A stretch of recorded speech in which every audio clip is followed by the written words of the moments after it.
lo and behold, Muhammad Ali, he sent me his autograph back on Islamic pamphlets.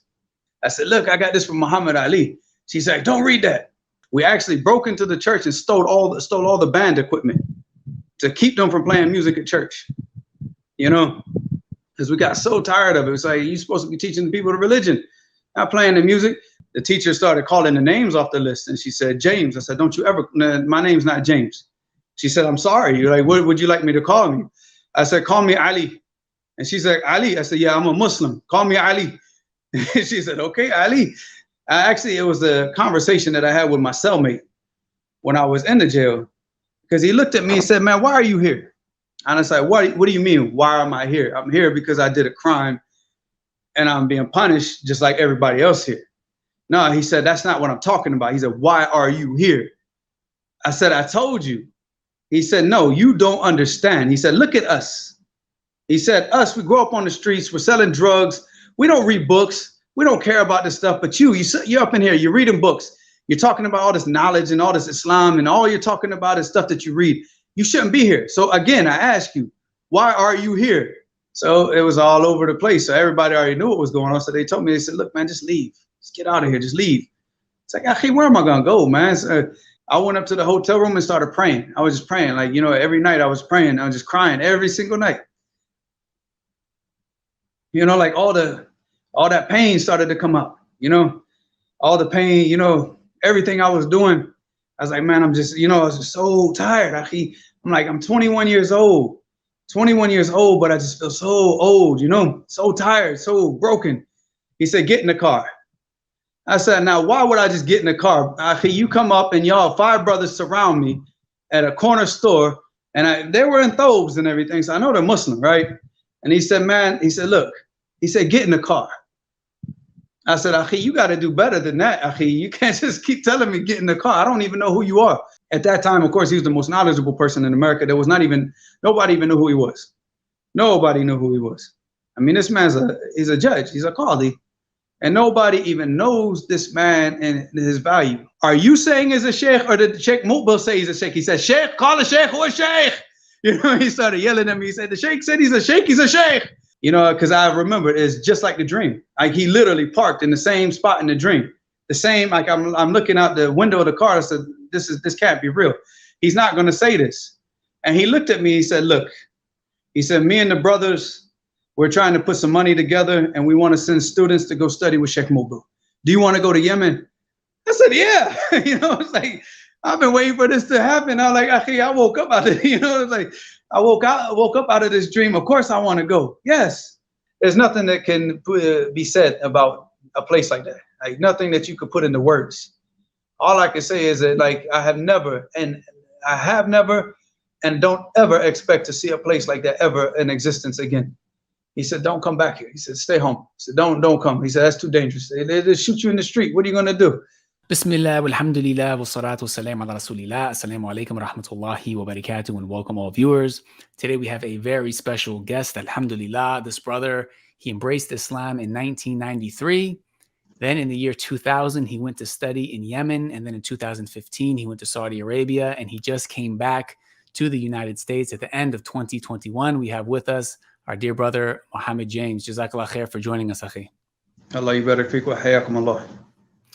So let's get right into it. This is going to be, you know, there's a lot to talk about. We'll try to summarize it in this first video. Perhaps there will be more in the future, but just to give a quick background, I moved to Jacksonville back in 2019 when I came back from Medina, and there's so much that needs to get done. We need classes, we need people of knowledge to give khutbahs, so on and so forth. And I remember being told about you, mashallah, that you had been studying overseas for 20 years and you were coming back, and that's sort of how our relationship began. And over the past 6 months, you've been becoming reacclimated to life in the United States after being gone for so long. But today, let's just sort of introduce you to the people and get your whole story. So inshallah, if you don't mind telling us about, I guess, first growing up and embracing Islam. And growing up, just grew up in Jacksonville, nothing special. Wasn't rich, definitely wasn't rich, not from a rich family, not from a poor family, just a working class family. Like I said, you know, nothing major. My mother, you know, she did her best, like, to take care of us as best as she could. You know, my father and my mother, they both got married at a very young age, at 18 years old. And I was born 20, and they were a bit young. 20 years old when I was born. So they, I don't think they were prepared to take on the responsibility of rearing children, I guess you could say. But and we got the brunt of their lack of responsibility with all the different problems that happened. So we moved around a lot, from the time that I was probably, in kindergarten all the way up until like high school. I think we probably moved around more times than I can imagine, and probably more times than somebody that was in a military family. So, because we're just going from apartment complex to apartment complex, and house to a house to, and just back and forth, until finally we settled down. I can't really go into the specifics about what caused us to settle down in the area, because it has to do with something that happened to my mother, and I promised her that I would never talk about it. So, so it's just some issues that she fell into. They were unfortunate, for us to go through at a young age. We had to lose our mother for a little period of time, and that's about as much as I'll tell about it, inshallah. So it was about that time when I was 12, when I had to go stay with my grandmother, me and my sister. So at that time, I started becoming very, very, very, very angry, I guess you could say. Very detached from everything. I started failing in school. I was in, at that time I was in the 6th grade, I think. So I'd already started failing in school. Like, I just stopped doing anything in school. So by 3rd grade, I was like 4th grade, I think it was, I was getting like mostly D's, because what happened was, I guess I have to like backtrack a little bit. I was at a school called Spring Park, and back in those days, Spring Park was not what it is today. Today is like a magnet school.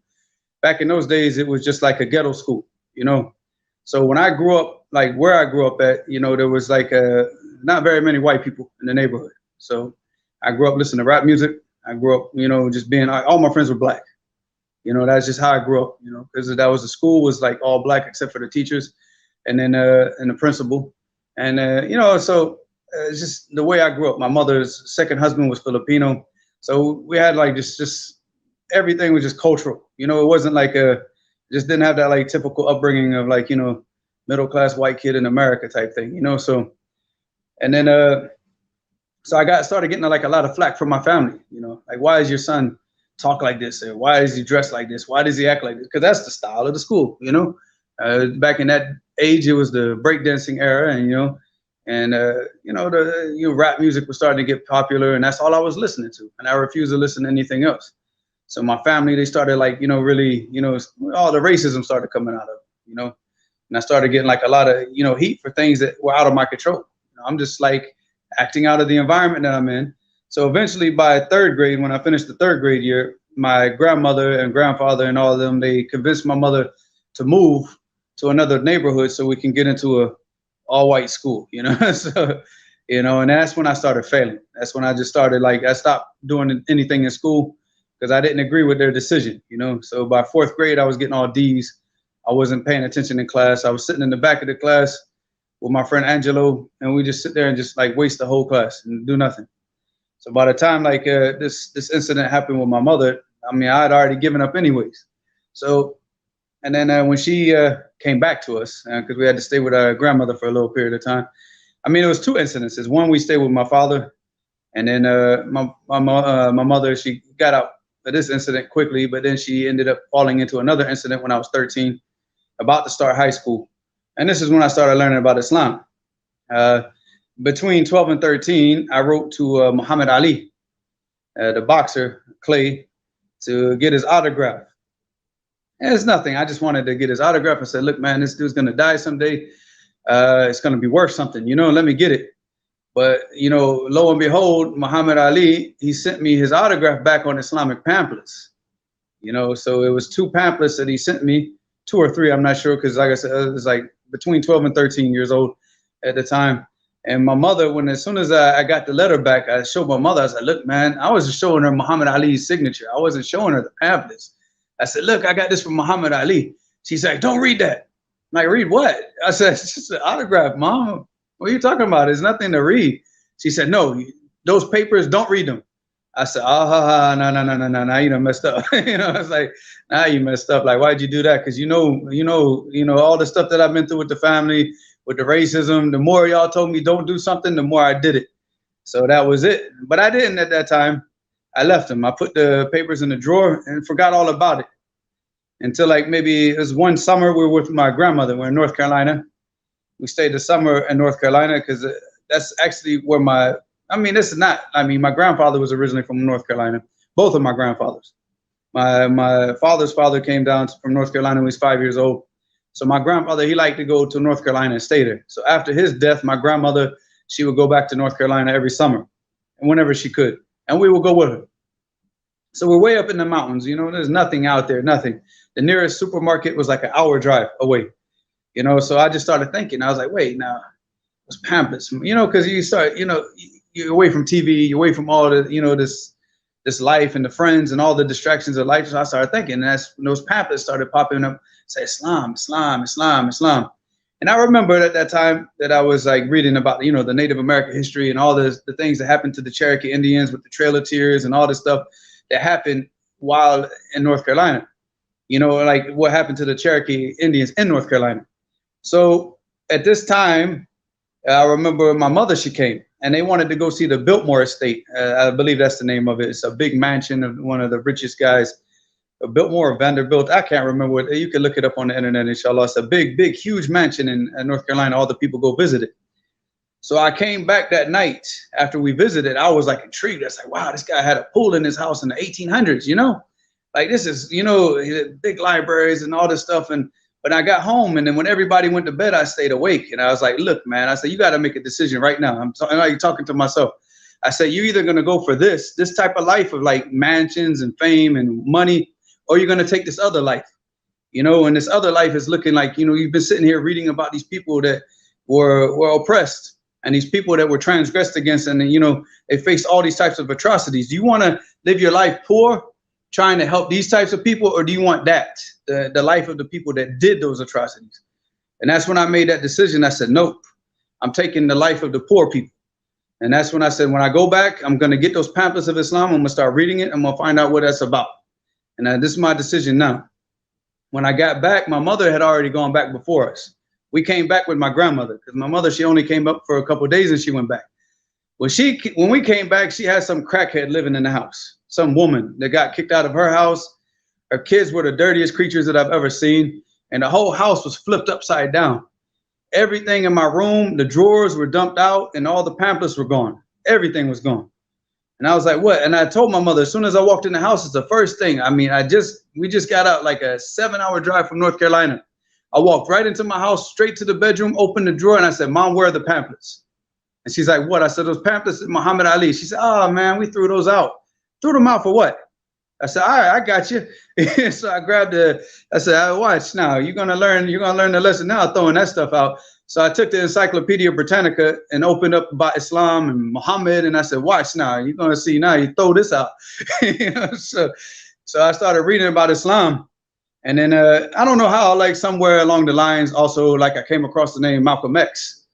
So, you know, at this time I was just interested. I was like, I'm gonna become a Muslim, but I still didn't know what a Muslim was.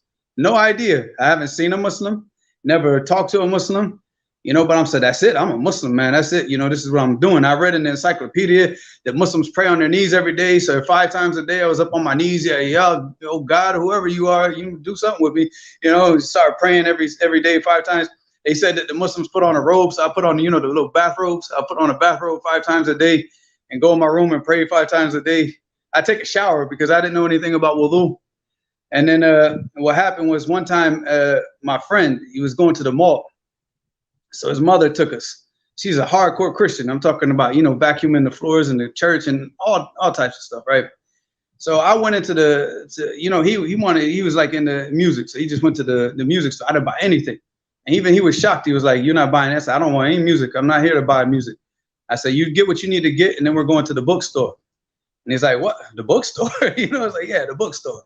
So we left from the music shop, and then we went to the bookstore, and I bought the autobiography of Malcolm X, right? So he's like, what's that? I was like, you know, it's a book. And, you know, this guy, you know, he did all this. He did all, you know, he fought for the poor people. You know, he's a guy, you know, you just got to read it, man. You know, so we got in the car with his mother. Mother picked us up.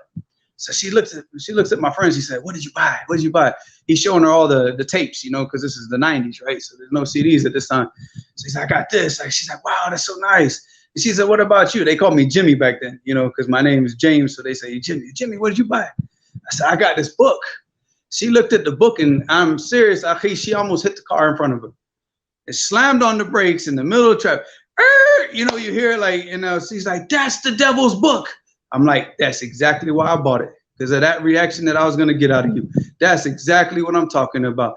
And I looked at my friend, I said, see, now I'm going to go home and read this with a passion, you know, because at that point I hated Christians, and not like hatred, but I tried to go to the church when I was 13. You know, they had the music, the bands and all this stuff. And me and my friend, we got so angry because I like, look, man, I come to listen. I come to learn about religion, about God. I ain't come to listen to some band. So the first time that I actually got arrested at 13 years old, now keep in mind this, I got arrested. Well, we did the crime when I was 13. I got arrested after I became Muslim, which is, so this is what, you know, I got banned from the church from life at this point because of this. We actually broke into the church and stole all the band equipment to keep them from playing music at church, you know, because we got so tired of it. It's like, you're supposed to be teaching the people the religion, not playing the music. We broke into the church at 2 o'clock in the morning, stole all the guitars and everything, and took them down and to my house and threw them underneath the house. And, you know, and then we needed the money. And that's how I bought the Malcolm X book, because I pawned off the guitars and I had the money to go to the bookshop, and he bought the music and I bought the Malcolm X. Right. So, and then after this happened, my mother, she had a friend in Virginia. So I'm reading you know, I'll be sitting in class. This is my late ninth grade. Maybe the beginning, I'm not sure, maybe the beginning of the 10th grade year.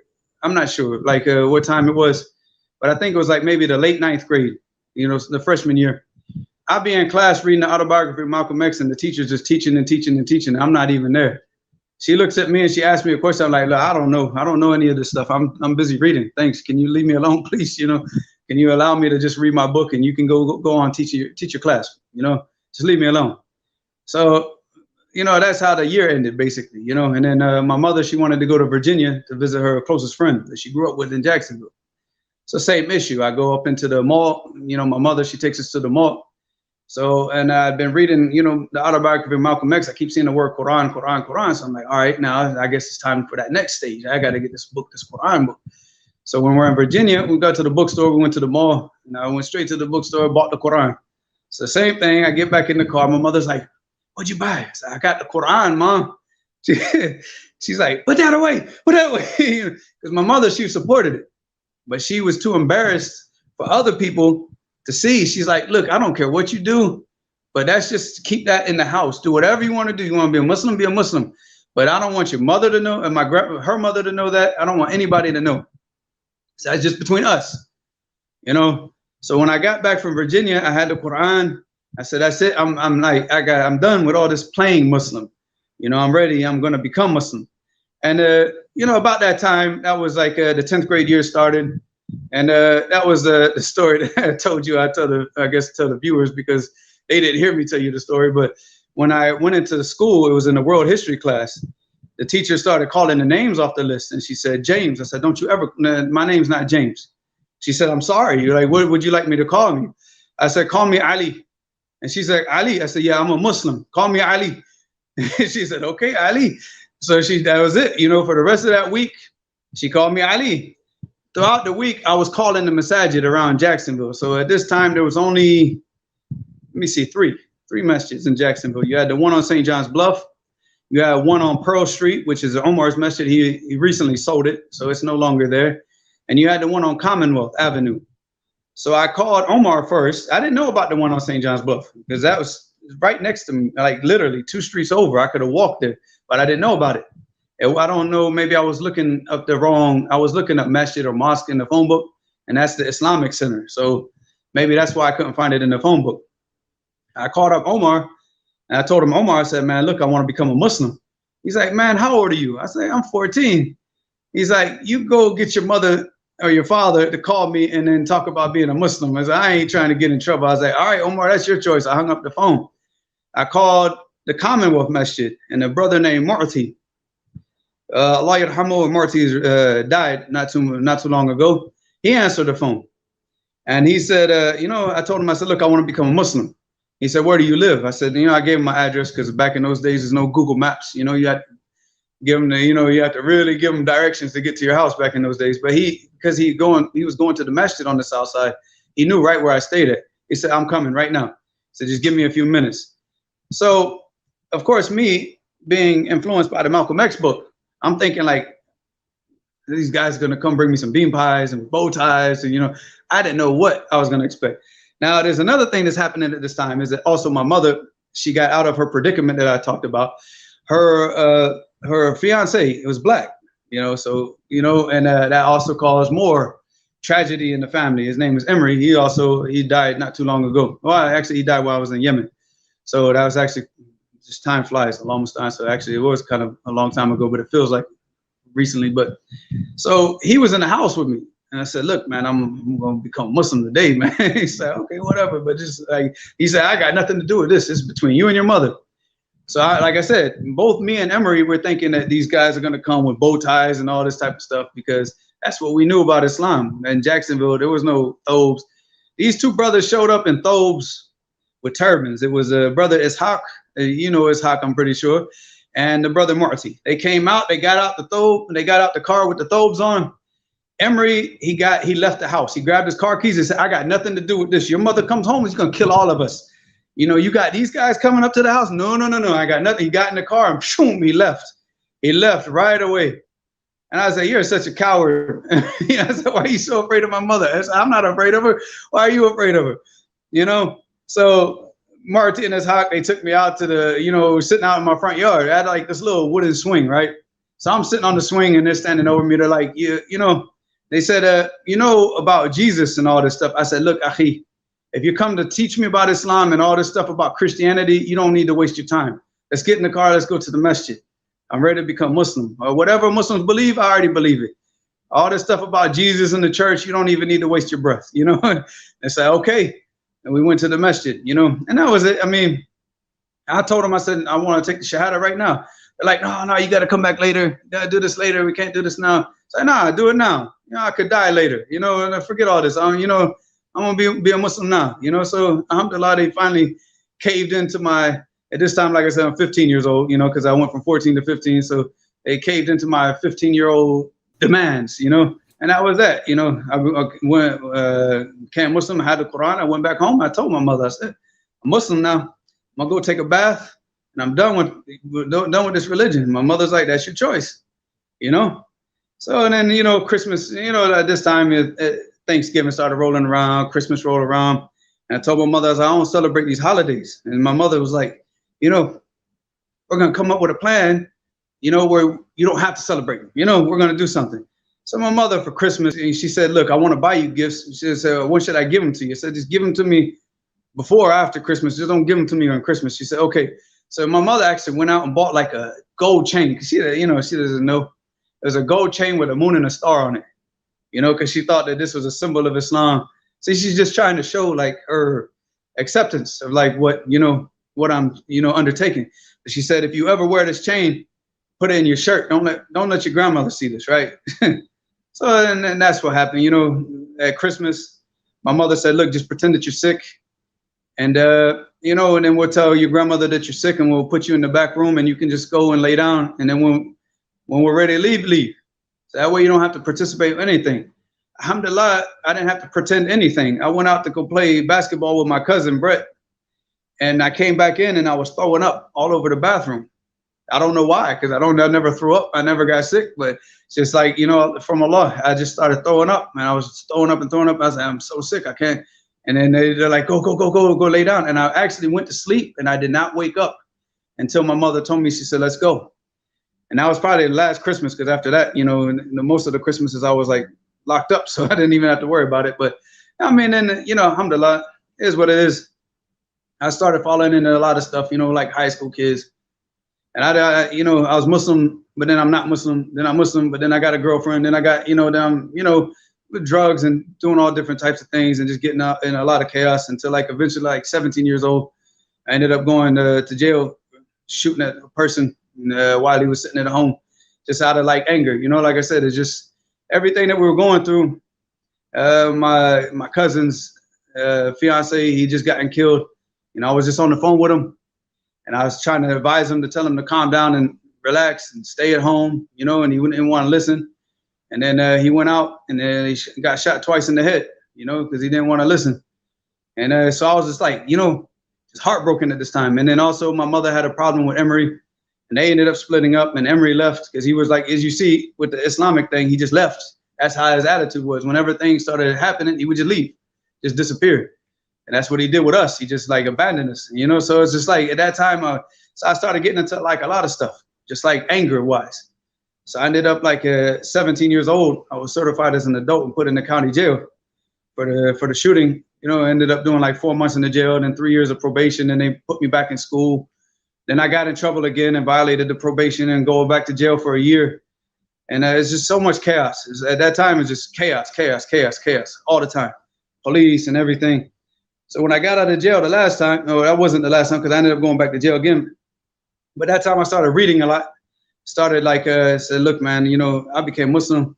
Actually, it was a conversation that I had with my cellmate when I was in the jail. Because he looked at me and said, man, why are you here? And I was like, what do you mean? Why am I here? I'm here because I did a crime and I'm being punished just like everybody else here. No, he said, that's not what I'm talking about. He said, why are you here? I said, I told you. He said, no, you don't understand. He said, look at us. He said, us, we grow up on the streets. We're selling drugs.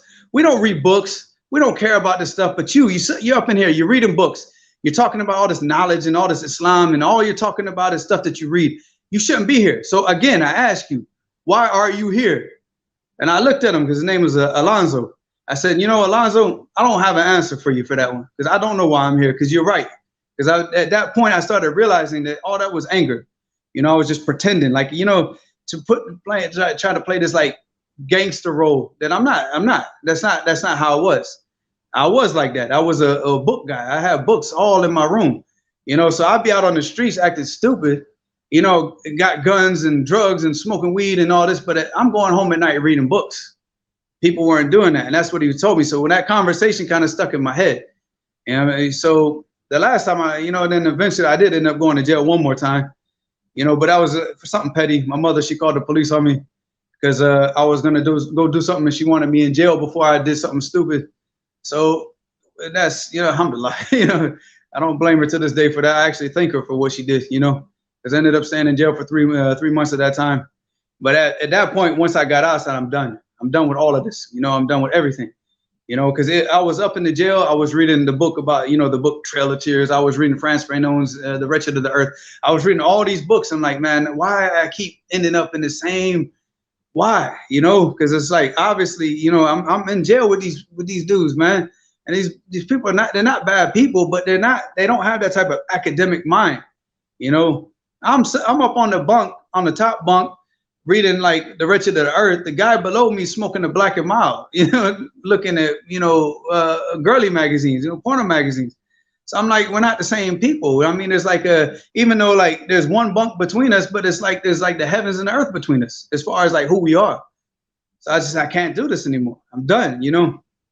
And then my mother eventually ended up having to have another predicament after I got out of jail. Then she had her situation, so I ended up getting kicked out of the house and I had to leave. So I started doing some things that I, you know, shouldn't have been doing. Inshallah, we're not going to go into details about that as far as like ways of making money, you know, but, you know, I was still trying to like, you know, keep reading, keep learning, going to the masjid. I was growing my beard, you know, I got like all into like this revolutionary reading. I was reading like, you know, the first book I got was like Reminiscence of the Cuban Revolutionary War.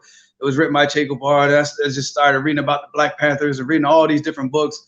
Kwame Nkrumah, he wrote a book about the Congo and Patrice Lumumba and all this stuff. I was all over the place, just reading everything. Selected writings of Marcus Garvey, I read it. And, you know, Ralph Epperson's books, I read them. You know, so I was just like everything. Anything that, you know, just appealed to me like that, I would read it. You know, and but I'm out on the streets doing this because I had to make a living, you know, because I'm, you know, this is like how to survive. And then eventually I got tired of that. You know, it just got to the point where I said, I can't take this no more. Okay, I'm done. I'm so done. So I went to the masjid and sat down with two of the brothers because they knew my situation because they have kids and their kids talk. They say, yeah, man, Muhammad's doing this and Muhammad's selling this and Muhammad's, you know. So it was all over the place. So everybody already knew what was going on. So they told me, they said, look, man, just leave. Just get out of here. Just leave. It's like, hey, where am I going to go, man? So, at the same time, a guy came from New York, and he kept telling me about Atlanta. You know, Atlanta, they got the community here. So I said, okay, man, whatever. I'll just go to Atlanta. So we set it up to where I travel with him. And I had the people that I was staying with in the apartment, they're from Georgia. So it's like, look, I'll take you to Atlanta because we go to Georgia anyways.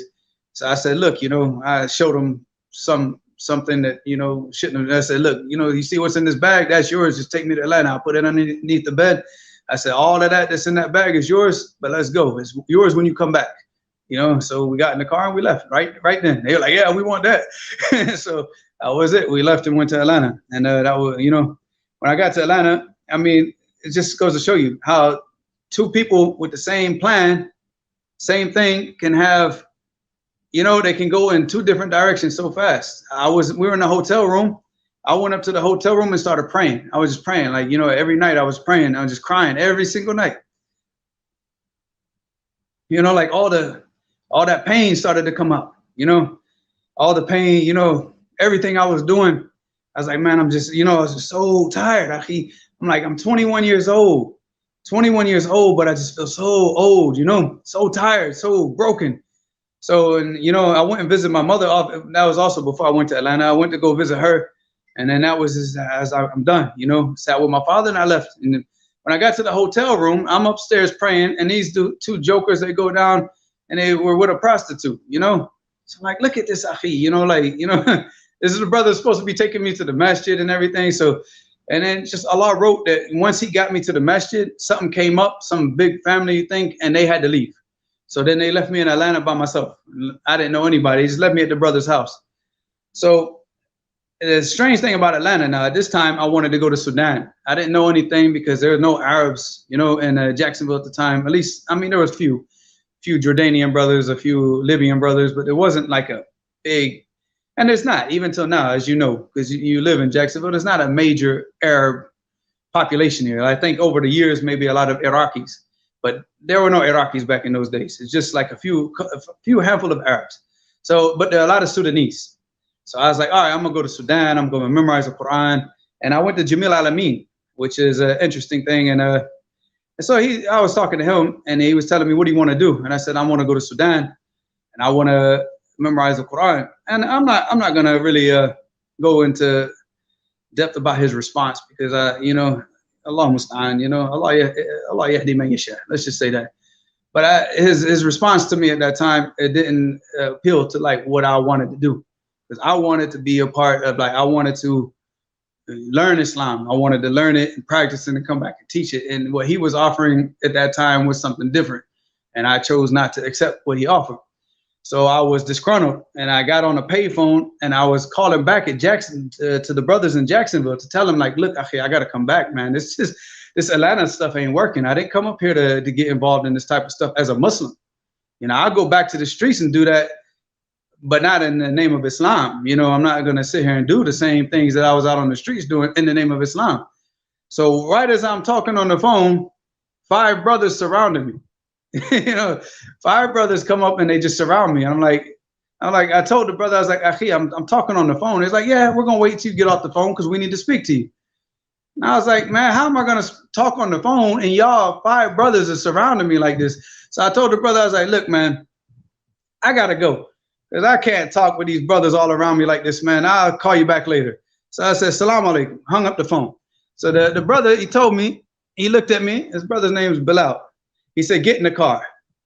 I said, now, why would I just get in the car? Akhi, you come up and y'all 5 brothers surround me at a corner store. And they were in thobes and everything. So I know they're Muslim, right? And he said, man, he said, look, he said, get in the car. I said, Akhi, you got to do better than that, Akhi. You can't just keep telling me get in the car. I don't even know who you are. He said, did you come here to learn about Islam? I said, yeah. He said, then get in the car. So I got in the car. So, and then as soon as I got in the car, it's like everything became smiles. And all the brothers are like, we scared you, didn't we? You know? And then we started going. I said, where are we going? He said, man, you'll see. He said, what do you want to do? Because apparently they had gotten wind. I guess one of the brothers that goes to that masjid, they were in that little sitting when I was talking to Jimmy Alameen. They heard the conversation. So they went back and told the brothers. So now at this masjid, there was a brother, he just came back from Yemen. He was in Dammaj, he studied with Shaykh Muqbil, and he just came back, you know, like fresh off the plane, you know. So he said, we're taking you to a brother that just came back from Yemen. And I was like, Yemen? That's a country? I was like, what is that? He said, yeah. He said, you know, there's a, you know, he says, scholars of hadith. He said, that's what I'm trying to learn. He said, that's why we told you to get in the car, you know. So, all right. So we get over there. And as soon as I walked into the mektaba, to the library, I had the two brothers, the Imam and another brother Khalifa, which I became close to later on. And even Khalifa, he was in Yemen with me. Khalifa was laying down and he had a 45 pistol next to him. And the Imam was sitting down, you know, like how we sit down overseas in the masjid, and he had a 45 pistol in front of him. And I said, Akhi, I said, y'all rolling like that here, huh? He said, this is the way we gotta roll. I said, I'm home now, you know. So he said, now sit down, now let's talk. So then he started telling me, you know, he went to Yemen, he studied Hadith, Shaykh Muqbil, and he's, you know, that was it, Akhi. I was hooked. I was like, that's it, forget Sudan, I'm going to Yemen. You know, that's it. You know, this is my goal now, you know. I already had my passport, I already had everything. So I ended up just staying in Atlanta with the brother. You know, we started like studying, started learning Arabic. Ramadan came up, and so he told us, you know, we're going to pray Tarawih, you know, Qiyam al-Layl, the way that we pray in Yemen. So he said, get ready for a lot of pain. You know, and I used to have to take like a leave, you know, the pain medication every night, you know, just to, because my back would be hurting so bad in my legs, because we stood for a long time. We used to pray like a long, he said, this is the way we pray in Yemen. You know, I said, this is some serious stuff, Akhi. And I don't know if I'm already, but like, that was some serious tarawih. So after Ramadan, I don't know what happened. You know, that was it. You know, I just started memorizing the Quran. You know, I started like Juz Amma, started memorizing like Surah An-Naba. And the Surah An-Naba was the first surah that I memorized, because I said, I want to pray like him. You know, I want to pray at night like how they do in Yemen. So I need to memorize Quran. So I didn't start with the smaller surahs, you know, because I had a few, you know, like, you know, Surah Al-Qari'ah, Al-Ikhlas, you know, just basic surahs, right? So I said, now I'm going to start at Surah An-Naba, you know. So I memorized that, then I memorized Naziat, then I memorized Abasa, you know, and I started praying at night, and then I started studying Arabic with the brothers, you know. That was it, man. I was hooked. But then, you know, some brothers came down. At this time, it was the Super Bowl. It was 2000, at the beginning of 2000. So some brothers came down from Philly because the Super Bowl. They wanted to sell those magazines. I forgot the name of what they call them. They go out and they sell them, you know, for like to make money out of the Super Bowl. So I was with those brothers from Philly selling the programs or whatever they call them. So they kept telling me about Philly this, Philly that, Philly this, Philly that. So I said, yeah. So I'm like, I'm gonna go. You know, so I was like, that's it, I'm done. You know, so I agreed with the brothers that I was working with. I said, I'm gonna get on the bus with y'all. We're gonna go back to Philly together. And right before I go back to Philly, and you know, right before I go to Philly, sorry, you know, we're at the Super Bowl, and then of course a nice little incident happened where some rapper, he was like handing out you know, tapes, you know, because again, this is still the 2000, but they're still handing out tapes, right? It wasn't CDs. So he walked up to one of the guys, the brothers I was with, he handed to the brother. And this probably almost destroyed all my dreams and everything that was in it. Because I had a gun with me. It was a 32. I had it underneath the seat. You know, I didn't have it on my person, but it was in the car. And the guy, he gave the tape to a brother. And I said, what did he give you? He said some music or something. So I took the tape, I threw it on the ground and smashed it in front of him. I said, he just looked at me like, what'd you do that for? What'd you do that? You could have just given it back. I said, you look at the neighborhoods that we live in, because at that time I'm living in Bankhead, and you could look Bankhead up. It was Simpson Road at that time, and everybody that's from Atlanta knows what Simpson Road is. You know, I said, look at the neighborhood we live in.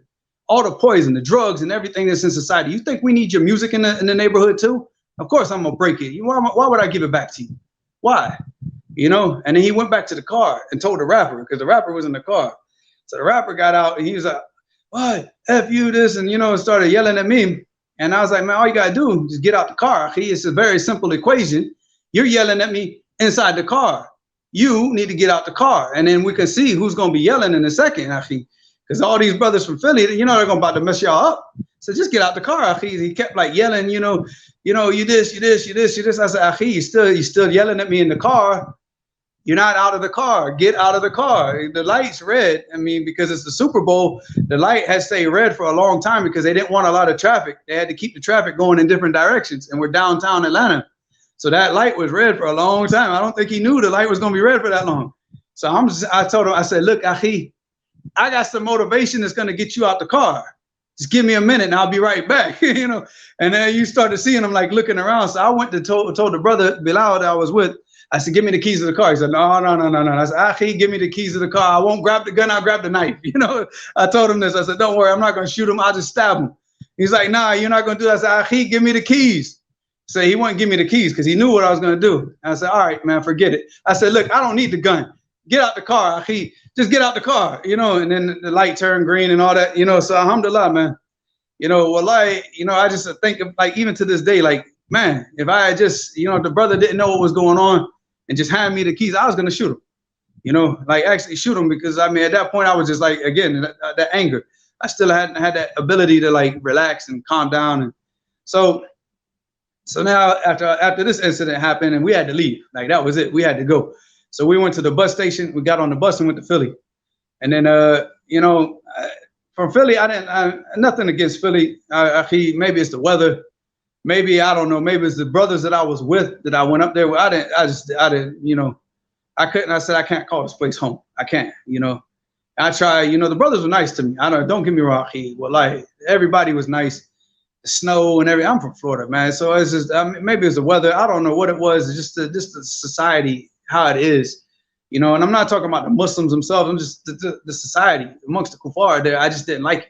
You know, I'm used to down south. I'm used to people saying hello, good morning, waving at you when they drive by, and then there everybody's so rude. So I said, I can't stay here, man. I can't. I had a job with a brother. I told him, I said, look, man, I gotta leave, man. I asked him, I said, is there any masjid in Los Angeles?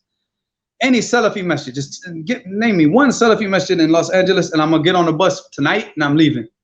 And he told me there's a brother named Abdullah Fareed. Now, of course, his name is Fareed Abdullah, but the brother, he messed up. He got his name wrong. He said Abdullah Fareed. I said, whatever, I'll find it. Where is the masjid? He said, somewhere in South Central or something like that. I said, okay, I'm all right. So I waited till I got paid. I don't know the name of the masjid. The brother had Fareed's name wrong. I just got on the bus. I paid the money. The brother paid me like the next night. I got on the bus that night. One of the brothers from the masjid took me to the Greyhound, and I got on the bus and went straight to LA. Yeah, 3-day journey on the Greyhound, and I was eating honey buns the whole way, akhi. And then finally got to California. I don't know where I'm going.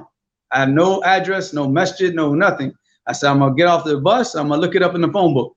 I looked it up in the phone book. I don't know any of these streets. I don't know, like, where am I going? So some woman, she came up. She's from Pittsburgh. She looked at me. She saw like how I was dressed. She said, you're from the East Coast. I said, yeah, I just came from Philly. She said, I'm from Pittsburgh. I said, wow, that's great. What do you want? You know, so she said, you know, oh, me and my boyfriend, you know, my husband, or I don't know what he was to her. She said, we're having some problems. I said, where is he at? And he came to me. I said, look, he said, look, you see how I look? You see how I'm dressed? He said, yeah. I said, have you seen anybody in Los Angeles dressed the way I'm dressed? He said, He said, matter of fact, yes. He said, it was one Friday, we were driving down the street, but they weren't dressed like you. They were wearing all white, because I had on a black Pakistani though with the izar. So he said, but they were wearing white. I said, exactly. I said, do you remember where you saw that at? He said, yeah. I said, come with me. So we went and hopped in like you know, in LA, they got the Mexicans that drive the car. I don't know if they still have it, but back in this 2000. So we hopped in one of the Mexicans' cars, and I said, look, man, just drive wherever he tells you to drive, you know, and I'll pay for it. So he went, we drove, we actually drove past the masjid. He said, it was right here. It was right here. And I was like, man, I don't see no masjid here, man. You're wasting my time. He said, no, it was right here. So we went around the block and we came back. And then when we came back the second time, I saw the name of the masjid. It's the Masjid al-Mu'min. I said, all right, that's it. All right, thank you very much. Have a nice day. How much do I owe you? $11. Here you go. Got out the car and ran in the masjid. You know, left them with the guy. He's like, wait, what about us? Like, I got you this far. You can get your rest. You know, get yourself the rest of the way, inshallah. You know, like, ain't no come. All right, bye. I gotta go. You know, and went up in the masjid. It was like right about, you know, as soon as I walked in the masjid, the brothers, they were sitting down doing like a Quran class. Now all the brothers had on thobes and beards. I said, yep, I know I got the right place now. You know, so I came in, I dropped my bags, and I said, man, I just came from Philly, you know, and like this and this and this. They said, oh, man, sit down. So at first I got to pray my 2 rakats. So I had to wait until Fareed came, and then Fareed was like, you know, I told Fareed the situation. I said, look, man, I'm just come here. I want to learn the religion. You know, I want to practice. You know, I'm trying to memorize Quran. I just want to be someplace where I can learn. You know, he said. So he said, basically, you just need a place to stay right now. I said, yeah. It's like, man, we got you. He said, you can stay upstairs until, you know, some brothers can help you out. And that was it. I ended up staying in Los Angeles until maybe like close to the end of 2000. You know, just staying with Fareed all the time. You know, I was always with Fareed, playing basketball with Fareed, sitting in his classes. You know, when he used to go to Hollywood to go do the class with the Gambians, I'd be in the car with him, just listen to everything that he had to say. And Fareed, man, subhanAllah, at that time, and I still think, I mean, he's not in America now, but I mean, at that time, of course, he was the most knowledgeable person in America. There was nobody even knew who he was. Nobody knew who he was. I mean, this man's he's a judge, he's a Qadi, and nobody even knows this man and his value. But every time I used to ask Fareed a question, he would tell me, he said, sit down. I said, Fareed, man, I just want to answer yes or no. Is it halal or haram? He said, no. He said, I'm not going to do that. Because then you're going to go and say, Fareed said this, and I'm going to let you know that Fareed doesn't say anything. So I'm going to tell you what the Prophet ﷺ said. So he would take Bulugh al-Maram, and he would open up Bulugh al-Maram, and he would say, here, this is the question that you asked about, right? I said, yes. He said, now here's the ahadith. Now let's go through the ahadith one by one, and I'll go over what Imam Ahmed said about it, what Imam Malik said about it, what Imam Shafi said about it, and you make your decision. And you make your decision based on what they said, not what I said. And that was the type of, you know, that was how Fareed did things. And wallahi, jazakallah khair, man. I'm still thankful to this day, for what he did, because that's how he raised the community up. He raised the community up to constantly go back and look at the adillah. You know, I used to come home from work and I would see Fareed sitting outside of the laundromat, because we had a laundromat right behind the apartment complex, and Fareed would be sitting outside. I'd be listening to a tape by Shaykh Albani. Because at that time, I would only listen to Arabic. I wouldn't listen to any English. So I would stop and I'd be like, hey, Fareed, that's you. Hey, man, Shaykh Albani, what is he saying, man? You know, I don't understand anything. I don't understand Arabic. He's, you know, because Shaykh Albani, I remember even to this day, one word that kept twisting me up, because Shaykh Albani had his pronunciation, because obviously he's from Albania. So when he used to say El-Sina, he used to say El-Shina, El-Shina. So I could never understand that. I kept asking Fareed, I'm like, what is this word? El-Shina, El-Shina. He's like, no, there's no word in Arabic, El-Shina. I was like, no, Shaykh Albani keeps saying it. Akhi, it's got to be a word. Shaykh Albani ain't speaking no foreign language. He's like, no, there's no El-Shina. It took me like 4 years in Dammaj to finally figure out. I found the tape. Now listen, I said, oh, he said El-Shina, Allah musta'an. But Fareed would be sitting out in front of the laundromat with a book, reading, while his clothes were being washed. You know, he would go out and do the laundry. He wouldn't even wouldn't allow his family, you know, like he wouldn't let the women go do because of laundromat, you know, all the type of chaos and all that. He would sit out, he'd put the clothes and do it himself, you know, and he'd be sitting out there in the car reading a book the whole time that the clothes were washing. I said, man, that's it. That's how I'm going to become like him. So every time I get on the bus, you know, I have a book with me, you know, I'd always be reading books. And, you know, even to this day, you know, everywhere I go, I have to carry a book with me, you know, and it's because of that type of, you know, example that a brother like him set. So, like I said, I stayed in Los Angeles. I'm just like, all I want to do is learn. I get these little petty jobs, you know, to buy a bus pass, to buy some food. I was only eating beans. I would go to like to the Mexican marts and buy like pinto beans and cook like a whole pot of pinto beans and eat them with a spoon and pour some like ranch dressing on it. That's it. That's all I was eating. And sometimes I would just eat ramen noodles. Because I remember the brother told me, you know, in Yemen, they eat beans. I said, I got to get ready. I got to get prepared. You know, I'm going to start eating a lot of beans. Allah ain't, you know, eating a lot of beans. It's not you don't have a lot of friends either, but, you know, I was eating just beans, breakfast, lunch, and dinner, just beans. I didn't realize that the brothers in Yemen eat beans with bread and, you know, eggs. And, you know, they just said they eat beans. I was like, I'm just going to eat beans. Oh, Allah, I said they're eating pinto beans every single day. Then I get tired of pinto beans, I eat the black beans. And I get tired of the black beans, I eat the navy beans. But whatever, I'm just eating beans, right? So I'll tell you, it's like later on when I got to Texas and actually sat with some Yemenis, then they told me how to eat beans. I'm like, I wish you'd have told me that 1 year ago, man. I killed my body and my stomach with all these beans, you know. So, but I stayed like that for like, you know, most of 2000, you know, just working, sitting with Fareed, memorizing Quran. So I finished Juz Amma, I finished Juz Tabarak. I started memorizing Surah Al-Baqarah. Like, all right, now I'm ready for Surah Al-Baqarah, you know, so I started memorizing that, just studying Arabic, you know, just trying to do whatever I could do. There was a brother, his name was Abu Qa'qa', Allah yarhamu. He just died recently. Again, not recent, but he died while I was in Saudi. And he was a brother, he's a Palestinian brother, but he goes back and forth, and he lived in Texas, he lives in Los Angeles. What he used to do is he goes to these like car auctions and buy the cars very cheap, and then he goes and ships them out to like other, I think to like Jordan or something, and sells them. I don't know what he was doing, but this is how he did his business, you know. So he had just come back to Los Angeles, you know, and they didn't give him the preferential treatment. You know, like I got to stay in the room. He had to stay in the van that was in the parking lot in the masjid. They said, here, you can stay in the van, but we're not going to let you sleep in the masjid. It's like Allah musta'an. So me and Abu Qa'qa', we ended up becoming roommates. Like we stayed in the same apartment together. We never got along. He's a funny brother, but I was like serious. I was very, very serious. So it was me and Abu Qa'qa' and another brother. His name was Abdul Halim. Abdul Halim, his kidneys failed and he died, Allah yarhamu, at that time. And so that was like my first time, like, you know, being around a Muslim, like, you know, there's like a Muslim dying, you know, because I've been around all these kuffar that were dying, but this was like my first time, like actually going and seeing a Muslim brother, and you know, because we had to go to the funeral in Compton, so we went up and we had to, you know, we went and saw the body before we buried it. So alhamdulillah, the family allowed us to bury him as a Muslim and everything. But after that, then after he died, Allah yarhamu, it was just me and Abu Qa'qa' in the house, and he's Arab, so you know, and like I said, we just go back and forth all the time we're arguing. So he got another apartment, but then he called me over one day and he was in a good mood. He's like, you know, he said, I'm going to show you how we eat roman, you know, the roman pomegranate. So I'm going to show you how we eat it in Jordan. So he took it and he took out all the seeds of the pomegranate, mixed it with honey. He said, this is how we eat it, with honey and all this stuff. I said, that's nice. I said, why are you being so nice? You know, because we're always arguing, man. Me and this brother, we're cool with each other, but we're always back and forth with each other, you know. So why are you being so nice? He said, look, he said, I see, you know, you trying to learn Arabic and everything. He said, why don't you go to Texas? So I got some friends out in Texas, inshallah. They're all Arabs. The masajid they all speak Arabic. He said, over there, you'll learn a lot faster. He said, because here, all the brothers are not speaking.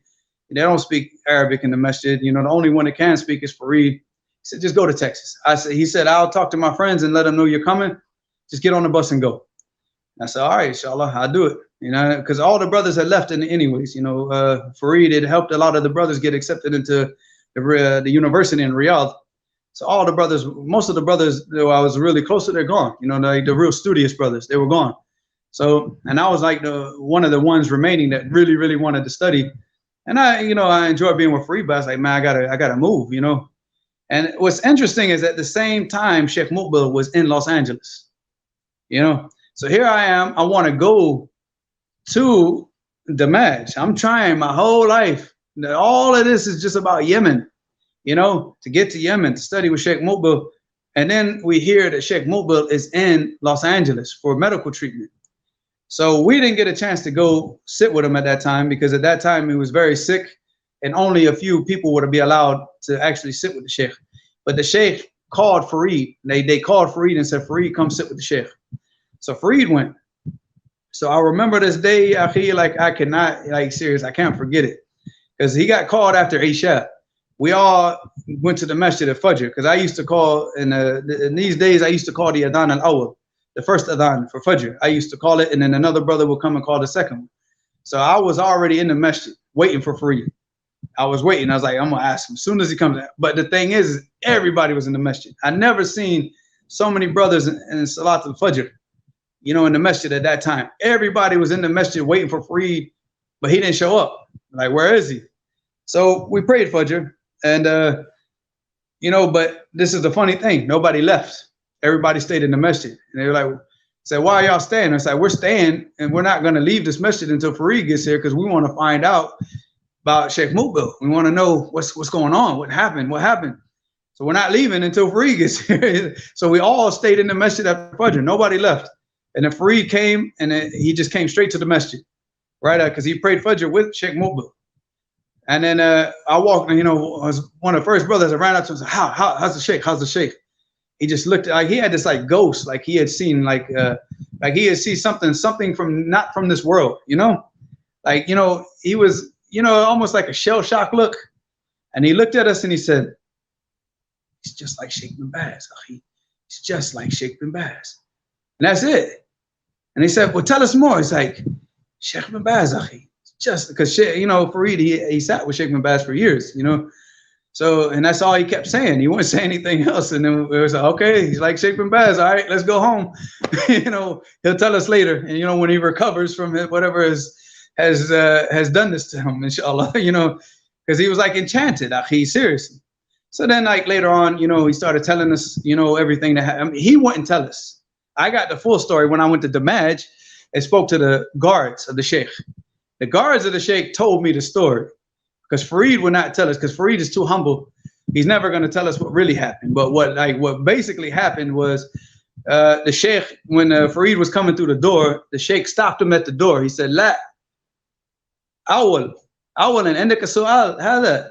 He said, "طيب يا شيخ اسأل ما شئت." You know, just ask whatever you want to ask. He said, "You got," because that's how the Shaykh used to start the durus. You know, he said, "Man عنده سؤال." You know, who's got the question? Who's got this question? And he started asking people questions. So he asked Farid. He wouldn't let him sit down. He said, "First, you got to answer this question." And he gave him a hadith. He said, ما حال الحديث هذا? You know, what's the ruling on this hadith? Is this hadith sahih? And Farid looked at the Shaykh. And like I said, this is from the guards of the Shaykh. Now, like I said, Farid did not tell me this. This was Abdullah, one of the guards of the Shaykh, told me this. He said, Farid looked at him and he said, "This hadith is da'if, Shaykh." And he said, "Ma illatuhu." And he said, "What's the illah? You know, what's the thing that causes it to be da'if?" And he said, "Fulan ibn Fulan is matruk, and also Fulan ibn Fulan is majhul." And the Shaykh said, "Ta'al ya akhi, ta'al." You know, he told him, he said, "Now you sit next to me, you know, ta'al over here, you know." And then, so the brothers, like when the brothers actually had the chance to sit with Sheikh Muqbil told him, he said, "You guys want to go to Yemen?" I wasn't here. I was gone at this time. I was actually in Yemen when Sheikh Muqbil told him this. But he told the brothers, he said, "Look," he said, "you brothers want to go to Yemen?" They said, "Yes." He said, "You don't need to go to Yemen when you have the Shaykh here. You know, you have a Shaykh here, you benefit from him." And that's what Sheikh Muqbil told him. And I asked the guards, even personally, I asked Abdullah, you know, I said, "Look, I heard that Sheikh Muqbil said that Farid is a Shaykh." And he said, "Who wants to know?" He got like very angry. I was like, "Ya akhi, I'm from the students of Farid, and I'm asking you this because we want to like, and you know, this is a joyful day for us, you know, to know that the Shaykh would say something like this. So it's not about something bad. Did the Shaykh say he's a Shaykh?" And he said, "Who a Shaykh?" That's what he said. He said, "Who a Shaykh?" And I said, "Abdullah, are you saying he's a Shaykh, or did Sheikh Muqbil say he's a Shaykh?" He said, "Shaykh, call a Shaykh, who a Shaykh?" You know, he started yelling at me. He said, "The Shaykh said he's a Shaykh, he's a Shaykh." I was like, "Yeah, Abdullah, jazakallah khair." That's, now I'm happy. Now I'm going to share the good news with everybody, you know, because they're like Bedouin, you know. And I was like, that was it, you know. But yeah, I mean, the Sheikh Muqbil actually referred to him as Sheikh Farid. So I mean, but like I said, at that time I had gone to Texas, because the buses were on strike. Anyways, I couldn't even get to work. I was riding a bike, and that's why I could never get to Sheikh Muqbil, because I didn't have transportation. I had to use the buses. And I couldn't ride a bike to Culver City, because he was staying in Culver City, and anybody can look that up. We were on St. Andrew's Place off of Western Avenue, Western Boulevard. I can't remember what the street's called now. And the Shaykh was in Culver City. So that's quite a distance to ride on a bike, you know, which is not an excuse. I should have walked it, honestly, but I was too busy trying to leave and get out. So I went to Texas. And when I got to Texas, it wasn't like the brother told me. You know, he's like, "Oh, I'm going to have the brothers, they're going to set you up and everything."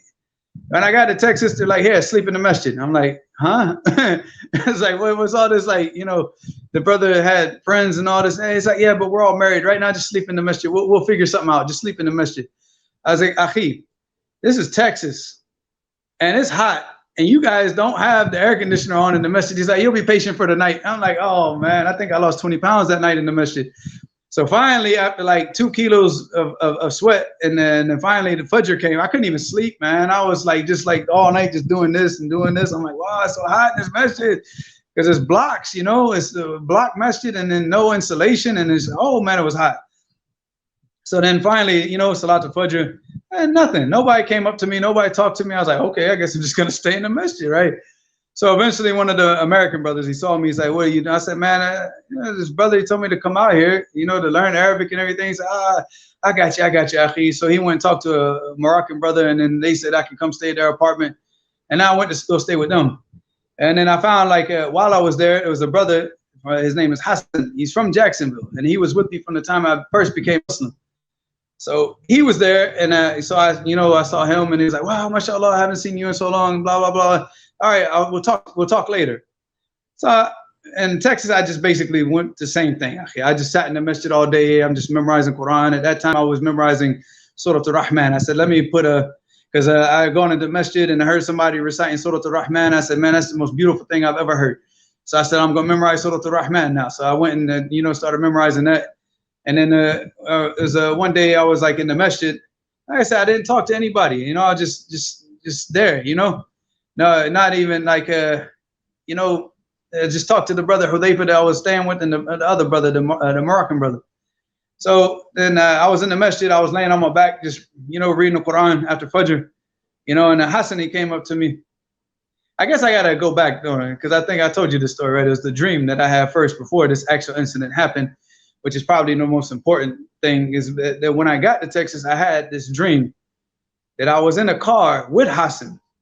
And keep in mind, like I wasn't with Hassan at this time, but I knew who he was. So I was in the car with Hassan, and Hassan is dropping me off at his apartment complex. This is at my apartment, and this is the dream, right? So we're in the parking lot, and he's sitting there talking to me, and he looks over at me and he says, "Do you want to go to Yemen?" And I said, "Of course, Akhi. This is all I want. This is my whole life. Everything that I want in this life is I just want to go to Yemen. I don't want anything else."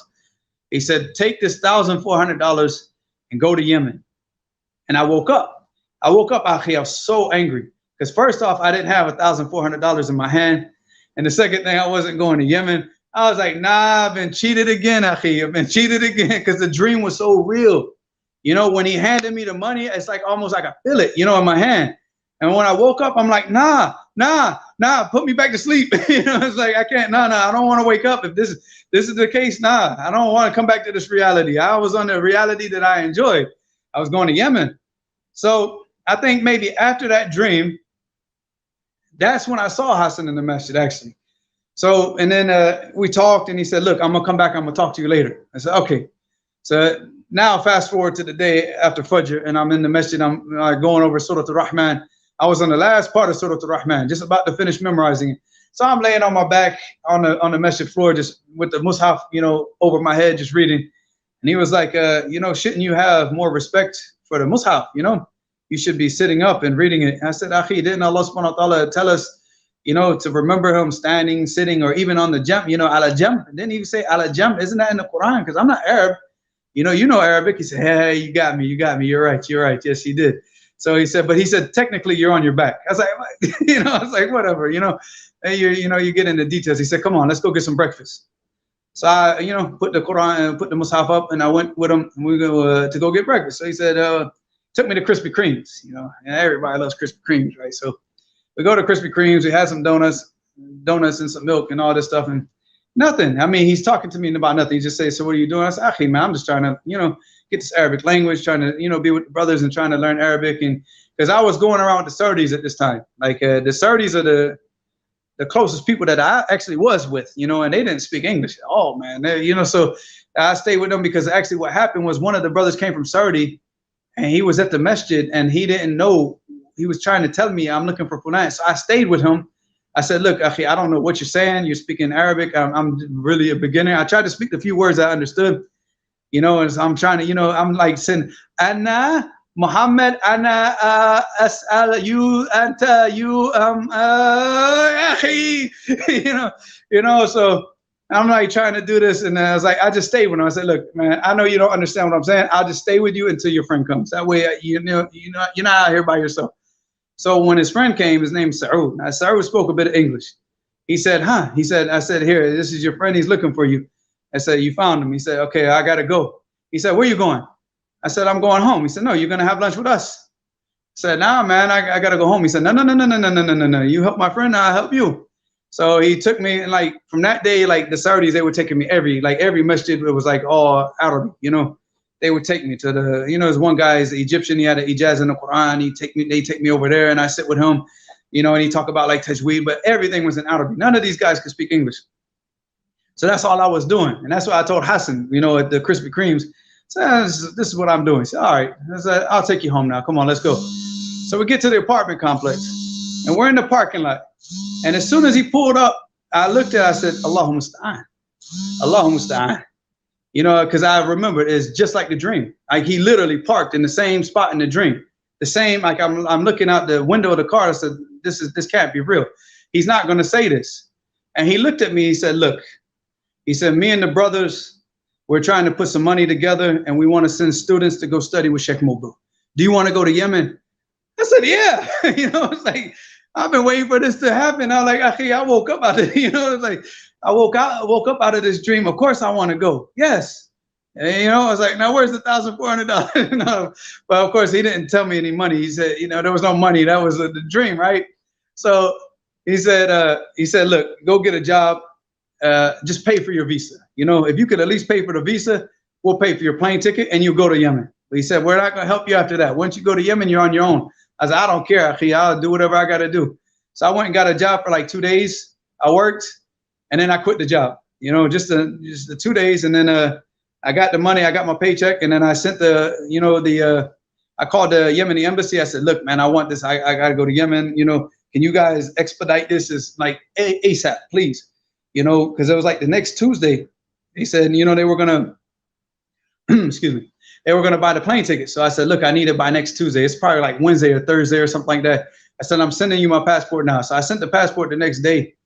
And and anybody that's watching this that knows Yemen, they know that if they tell you Tuesday, you're going to get it Tuesday next month. You know, you're not going to get it next week. My passport came back stamped Tuesday the next week. Tuesday the next week, I had, you know, the visa for the Yemen on my passport. And they're like, you're ready to go.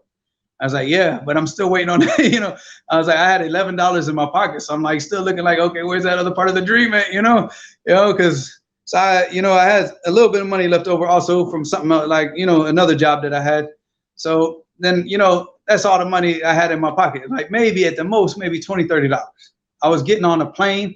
We actually went to the airport and I had $20 or $30 in my pocket and a plane ticket to Yemen. That's it. That's, you know. So right before I get on the plane, the Saudi brothers, they come up to me, all of them, you know, and, you know, of course, I think I mentioned this to you, but I didn't mention this part in the story. Is like, you know, before this incident at the airport, they were trying to convince me to go to Saudi Arabia, you know, because they're like, you know, we're going to send you Hajj for free. Because I guess some guy, if he wasn't, I don't know if he was I wouldn't say he's the ambassador or the consul or whatever. He was one big dude from the embassy, the Saudi embassy. He was at their house and they had this whole get together just for this guy. And he said, yeah, well, you know, I'll sign the paper. You'll go to Hajj. You know, I said, that's good. You send me to Hajj from Yemen. He's like, no, you got to go from America. I was like, okay, I'm going to Yemen. I'm not going to miss this chance to go study with a Shaykh of Hadith. You know, I'll go, you know, I said, but that's the only way you can go on Hajj. I said, I'll go learn my religion first, then I'll go on Hajj. But, you know, it's better anyways, you know. And they said, but we'll get you in the university. We'll do this. I like, no. I want to go to Yemen. I don't want nothing. And they're like, why do you want to go to Yemen? They told me this. Why? I said, Sheikh Muqbil. They said, okay, Tayyib, Sheikh Muqbil. Why else? You know, I'm like, you know, and look. And I tried to explain to them. I was like, look, man, Saudi, there's too many distractions. Yemen, I'm going to be out in the middle of a village in a mud house with no electricity, and I'm not going to be distracted. I can focus on my religion and get close to my Lord because all those distractions of life are not going to be present. And they just left me alone after that. And then I didn't see them again after that majlis, after that sitting until the airport. So when I was at the airport, they were all there and I was shocked. I was like, okay, mashallah, you guys are actually seeing me off to go to Yemen. They said, yeah. So they walked up to me and they gave me an envelope. And they said, this envelope is for you. This is something that we all came together. We all chipped in on. You know, this is for you. He said, don't open it up until you're far away from, you know, America. I said, Tayyib, inshallah. I said, you know, I got on the plane and in my mind, I said, I don't need to open the envelope. It's $1,400. I know what's in the envelope, you know, and that's what I'm saying to myself. So they all left, you know, and I'm just sitting there by myself in the airport waiting to get on the plane. Never been on a plane in my life. Never, you know, just been on Greyhound buses. And I don't know what to expect because I was always like a pessimist, you know, I'm like, yeah, the plane's going to crash. I'm not going to make it to Yemen. You know, this is, I'm like, I'm sure I'm going to die. So then we finally got to Germany. And then after Germany, got on another plane to go to Yemen. And that's when I had some like lady sitting next to me. She looked like a singer and like in one of those Arab music videos. So I'm like thinking like, wait, we're going to Yemen. What is she dressed like this for? So I couldn't. I sat there for a long time, quiet. You know, I'm just doing adhkar. I didn't have anything with me because the brothers told me don't take any books. You know, because the police in the airport and not Saudi, I'm sorry, in Yemen, if they see certain books with you, they'll take them from you. You know, and they might put you on a plane and deport you. So I didn't take anything. You know, my bag just had a few thobes and some shoes. That's it, nothing. So I'm just sitting there like this, no books, no nothing. I'm not gonna watch TV, you know, or the movie or whatever. So and then you know, I'm just doing a car, but fine, I can't take it anymore, man. I looked at this lady next to me and I said, man, where are you from? And she said, Egypt. I said, that's why. All right, I got you now. I understand. I was like, well, what are you doing on a plane to Yemen? She's like, no, we're going to stop in Egypt. I said, we're stopping in Egypt. Okay, so nobody told me about this. So that's what happened. We stopped and we like 10 minutes. You know, the people got off the plane and we went back in the air right away. So when we got up in the air, that's when I opened the envelope. I took the envelope because she was gone and there was nobody around me. You know, the plane was empty. I was like, man, this plane, like that thing was like 5 people, and you know, in the coach. They had people in the first class, but I couldn't see them or the business section. But I couldn't see them. All I saw was the coach was empty. It's like 4 or 5 of us. I'm like, wow, this is scary. You know, to be on a whole plane, this big Lufthansa plane with only 5 people. I'm like, nah, this is a setup, you know. But so I took the envelope out of my pocket and I looked at it as I counted 1, 2, 3, 4. I counted $1,400 bills. I said, look at there. SubhanAllah. I said, yep, man, we're going to make it to Yemen now. We're going to make it to Yemen now. We are going to get to Yemen now. There's no way Allah is going to show me that dream and then put that $1,400 in my pocket and this plane crashes in the middle of the Red Sea. Now we're going to make it to Yemen. So, alhamdulillah, man, got to Yemen. One of the brothers, he set it up in Yemen because his family actually works in the airport. I didn't know this. See, I didn't know this. If I had known, you know, it's one of those if type things, but you know, you know, I left all my books and everything back in America. All I had actually did have Riyadh al-Salihin. I had an Arabic version of Riyadh al-Salihin. I did have that with me because that's kind of like a neutral book.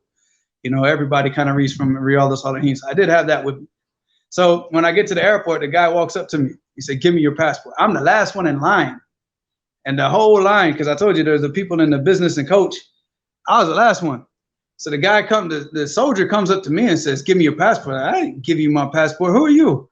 So I look over and I see the family of the brother. They're like knocking on the window. They're like, give him your passport. I'm like, oh, okay. Yeah. He said, yeah. So I gave him my passport. He walked up and stamped my passport and said, come with me. And I just walked around everybody, you know, walked straight into the baggage claim. And I grabbed my bags and I took my bags to the guards and said, here, you going to search him? He said, yeah, I can get out the airport. You know, like, ukhruj, you know? And I was like, you're not going to search me? I said, ukhruj, go. Ma'asalam. And I just left the airport. I was like, wow, man, I just spent 2 minutes in the airport. Are you serious? Like, you know, I was the last person coming off the plane, the first one to leave. Like, that was you know, so after that, yeah, alhamdulillah, I got to, you know, from Sana'a, I went to Ma'bar. Stayed in Ma'bar for like a week maybe, because that's where the other brother, he went to. I didn't want to go to Ma'bar. I want to go to Dammaj. So even me, I told him, I said, man, I don't want to be here. Like, why are we in Ma'bar? And then I sat in one class, because Muhammad al-Imam he's the one that controls the markaz in Ma'bar. He travels a lot. So I think we only sat in one class in Bukhari where he was actually there. And I remember the first day that he was there, he looked at me and my friend. He said, you know, you guys have to memorize the hadith too. Of course, he's speaking to us in Arabic, but I mean, like I said, I could understand a little bit. I knew what he was telling us. He said, y'all have to memorize the hadith also. So he read the hadith, but he read it without the, you know, the chain of narration, without the isnad. I was like, why is he reading Bukhari without the isnad? I said, nah, I don't want to be here. I want to go to Dammaj, man. I'm like, why is he reading Bukhari without the isnad? You know, it's like, that just struck me as weird. So I kept like, you know, I started becoming like a child with a temper tantrum, you know, I want to go, you know. So eventually, like, Muhammad al-Imam actually called us into his office. He said, look, you guys, you need a iqamah to stay here. I said, well, there you go. We can't stay here. Got to go. Alhamdulillah, you know. So he's like, you know, but the thing is, it was amazing today, and I'm not going to go in depth into it. Like he said, go to Sana'a and fix your iqamah situation, even if you got to go to, like, you know, he actually assigned a guy to take us to Jamiat al-Iman, which is it's an Ikhwani university. He said, go there and sign up and you'll get the Iqamah, then you can come back. But he didn't tell us to go to Dammaj. So I kind of found out, you know, but I'm not going to go into details with that. But everybody knows who needs to know about that situation now, inshallah. But so anyways, we go to Sana'a. And I was like, man, I'm done with this. I gotta leave. I gotta go. Let's go to Dammaj. And I'm not here to. And the brother that I was with, he just wanted to stay in Sana'a. He wanted to get a job and just become an English teacher. I'm like, nah, we didn't come here for that, akhi. Remember when we were in Texas and we want to do Talib and all this stuff? And what are you talking about? Become an English teacher. So eventually, like the guy that Muhammad al-Imam sent us with, he got fed up with us. So he's like, look, I'm gonna drop you guys off at Jam al-Khair. And y'all do whatever you want to do after that. You know, you're their responsibility after that. Now, there's a brother from Jacksonville that he was actually in Yemen. I can't go into a lot of details about his situation either because of, you know, his background and what surrounded him at that time. But I knew he was in Yemen, and everybody in Jacksonville knew he was in Yemen.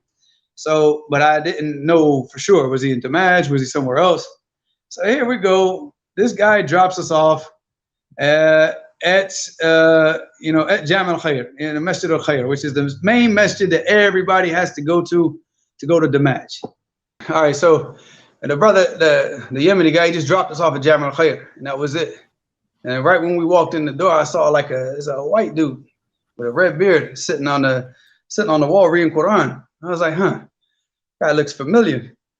So I walked up to him. I said, man, assalamu alaikum. I said, what's your name? And he gave me some fake name. He didn't tell me his real name, you know. I said, where are you from? He said, I'm from Britain. Because he had just gone to Britain to work, and then he came back to Yemen. I said, you're not from Britain, man. I told him, I said, you sure you're not from Jacksonville? He said, no, I'm from Britain. I'm like, nah, you sure you're not from Jacksonville? He's like, who are you? I was like, man, it's Muhammad. He's like, whoa. You know, and then that was it, you know, like game over. You know, and I was like, what are you doing? He said, I'm in Dammaj. I was like, that's exactly what I came here for, akhi. That's it. So this brother here, he wants to go become an English teacher. I want to go to Dammaj.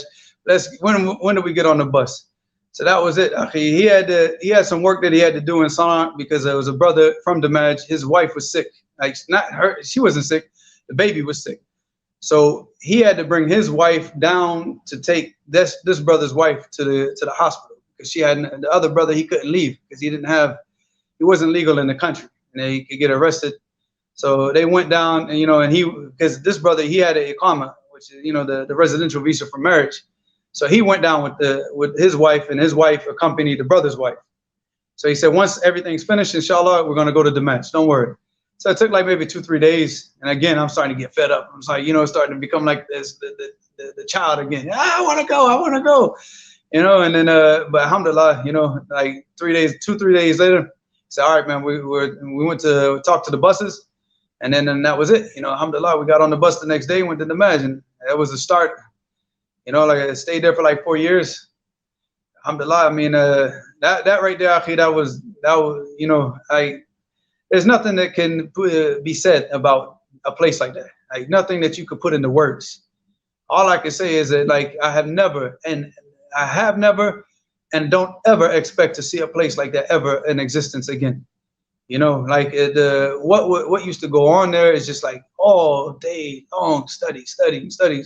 The brothers walking around in the streets with books memorizing, brothers sitting out in the desert memorizing, brothers sitting under the trees studying Kitab al-Tawheed, studying Fath al-Majid, studying Aqidat al-Tahawiyah, studying books in fiqh, studying books in hadith, studying everything, you know, Nahu, Sarf, all over the place. You got brothers on top of the masjid studying, brothers underneath the masjid studying, brothers outside of the masjid studying, brothers above the hamamat studying. You know, they had rooms built above the bathrooms, and you know, they had classes in there. They had classes everywhere. You know, it was just something that, you know, seriously, like I said, I've gone to different places, and I've never seen anything like that. And the type of lessons that we used to have there with the Shaykh, I never experienced anything. I don't care who I sat with Shaykh Salih Fawzan, I sat with Shaykh Abdul Salam al-Shuwayr, and just countless other, you know, different shuyukh all over the place. I've never experienced what I experienced in the match. Never.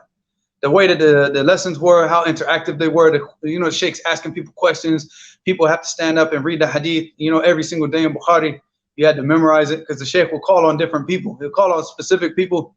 Then he'll call on people by their nationality, you know. So like, you know, for example, like Al-Amrikiyun, Iqra'u, you know, it was like every American had to stand up and read. You know, sometimes he might just say, Indal al-Ajam, you know, like all the non-Arabs, stand up, you know. So like that, you know. And then from the Yemenis, he'll call on like the different people. Ashab al-Ta'az, Ashab al-Adin, you know, and then like each person had to stand up and read the hadith.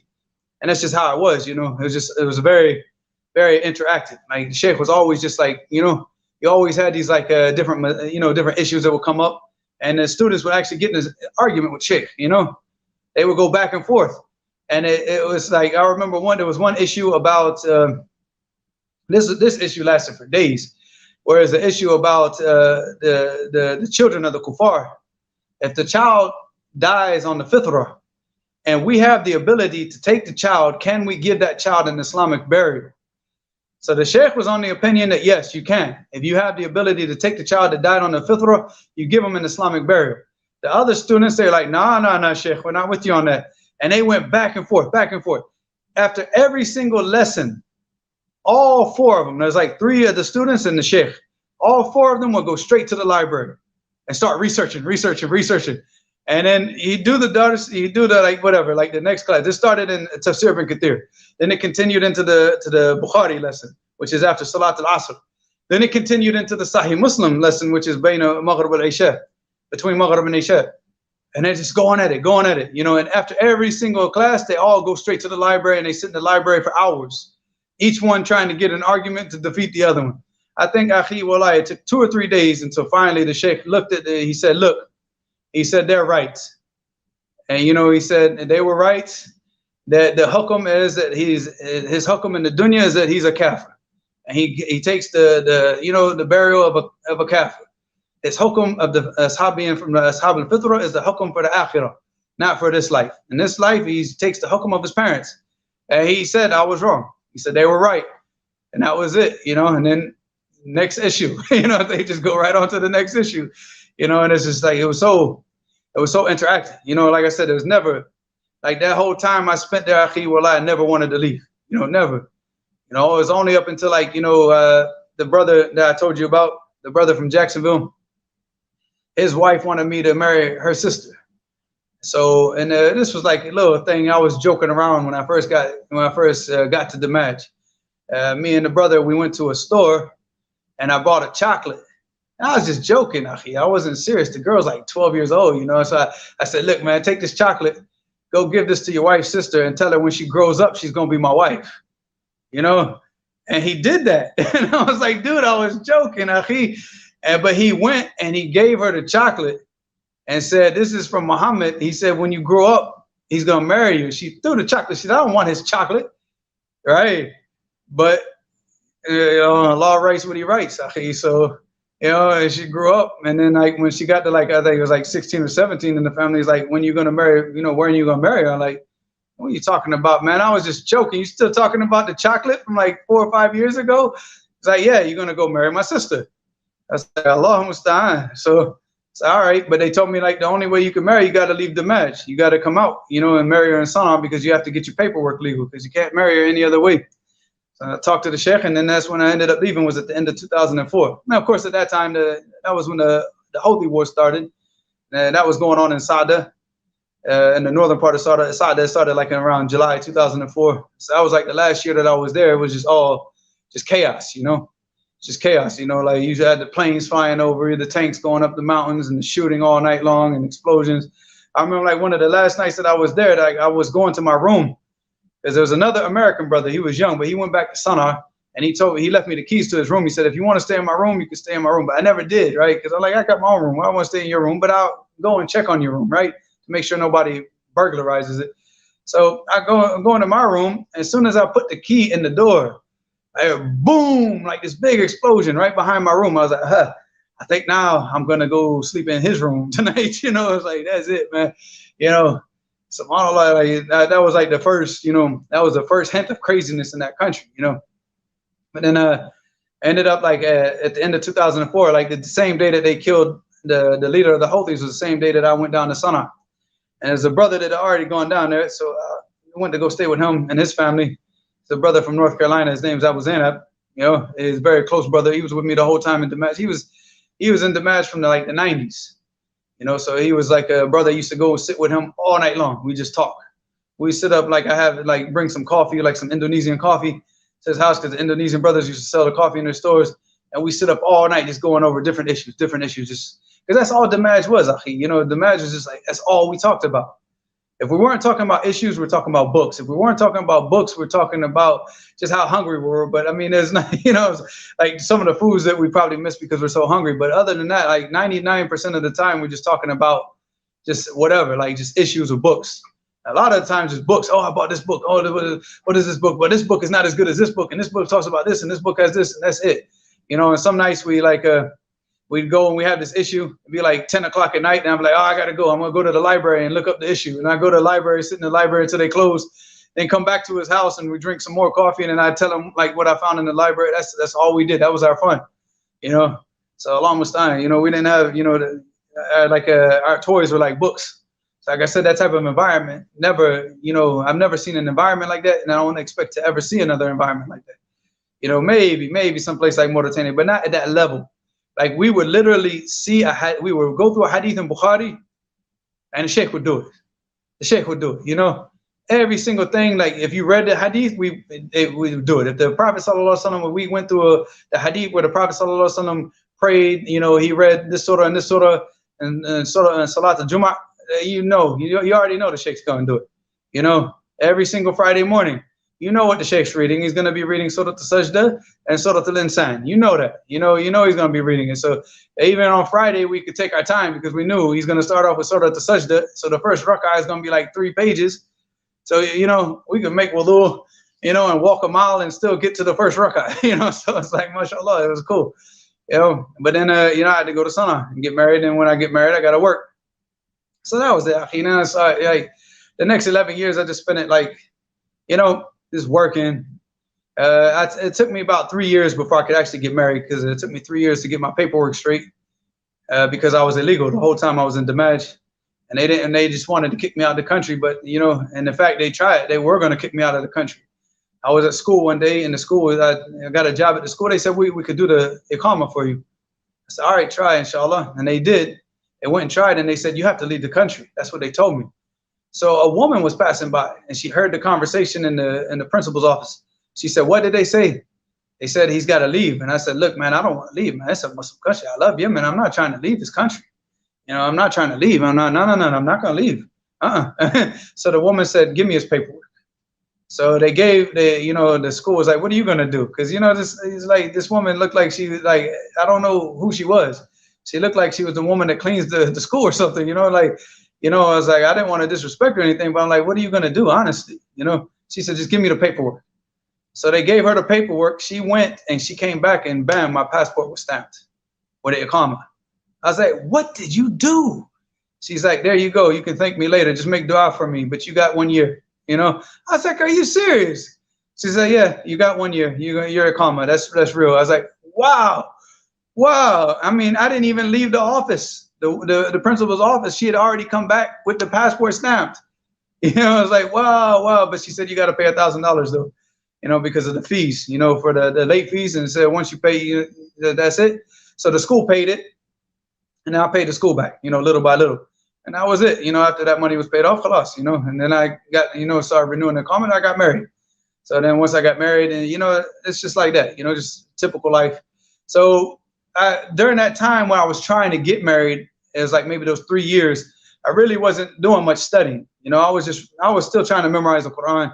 You know, like at that point I was like maybe on like Surah Al-Rum, you know, and I already memorized like Surah Al-Baqarah, Surah Al-Imran, and I was like going like, and I was going down, you know, from the top after that, and I was like it's Surah Al-Rum. So, and that's why, you know, so I tried to pick that up and try to, you know, get back into just studying and everything.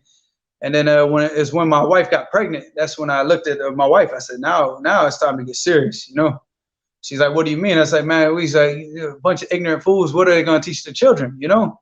You know, we have years now, probably 5 years until they grow up. I'm going to try to get as much knowledge I can within these 5 years to make sure that my children don't have, you know, they have somebody that's going to teach them. And that was it. From that second, you know, when my wife got pregnant, I just started reading like a like a madman, you know, I just started reading. I read like Tafsir al-Sa'di, read, you know, the Sharh of Riyadh al-Salihin by Shaykh al-Uthaymeen. I read all the Shuruh of Kitab al-Tawheed. I started reading, you know, books in fiqh, books in the Usul al-Fiqh, books and everything. Then I went back and started sitting with the Tulab and, you know, going to different durus and just trying to benefit as much as I can, and just stayed like that for the next, I don't know, probably like close to a decade, you know, because I was in about like 6 years, I think, like about 6 years from the time that, you know, my wife was pregnant until the time that we left Yemen. It's just like 6 years straight. That's all I was doing. Just reading, memorizing hadith, memorizing poetry, memorizing everything. I had some sheikh from Mauritania. I sit with the sheikh from Mauritania for Nahu. And I go sit with this other sheikh for Nahu, you know, and go sit with this other sheikh for, you know, for something else, you know, for fiqh or whatever it was, you know, hadith or tafsir. Just, I was just all over the place, you know. So I was just working, studying. And to the point where my wife was like, you know, who are you? You know, you're not, you know, it's like, you wanted all this stuff for the kids, but you're never even with the kids, you know, you're never here, which is true, you know. And then eventually, alhamdulillah, and then I went to the Emirates and came back, and then my wife got pregnant with my third son. And then that's when I started, like, you know, you're right, you know, I need to start being with my family. I think I've done what I needed to do, as far as, like, I think I've proven my point, you know, as far as like studying and memorizing and reading and everything. But I'm gonna keep doing it, but I'm gonna try to do it with more, you know, tawassut, you know, like, you know, just trying to like balance things out where, you know, I'm still with my family, so I try to spend more time with them and be with them and everything. So it's just like, alhamdulillah, after my son was born, like, he was born during when the Houthis took over Sana'a. So like, he was born, and that's when all the chaos started. So then, of course, after that, that was in September 2014. You know, and you know, we're in the hospital. There's no people in the hospital. Like, you know, just a handful of workers in the hospital. You know, and I think the people that were in the hospital, they actually slept in the hospital. They didn't even go home, because the fighting was all around Sana'a. I mean, you go outside the hospital, and all you can hear is all the shooting and explosions. And then when we got my son home, then they had another fighting where they were fighting over the presidential palace. That was also, I don't know if that was like in late 2014 or the beginning of 2015. I don't know. But at the same time, the brothers were fighting in Dammaj, and then you know, the brothers had to, you know, they had to leave. You know, they had to. I mean, they had already left Dammaj, I think, actually at the beginning of 2014. So the Shaykh was actually in Sana'a teaching. So that was also, I moved my family over to that neighborhood where the Shaykh was, and that's when my wife actually got pregnant. Was over there. So we would go to sit with the lessons of the Shaykh and everything. But then it just got to the point we couldn't even go to the masjid anymore. Because once the Houthis took over everything, you know, I remember I went to the masjid one time, and the brothers looked at me. They're like, "Akhi, get out of here." I'm like, "What do you mean, get out of here?" They say, "Get out of here and don't ever come back here again."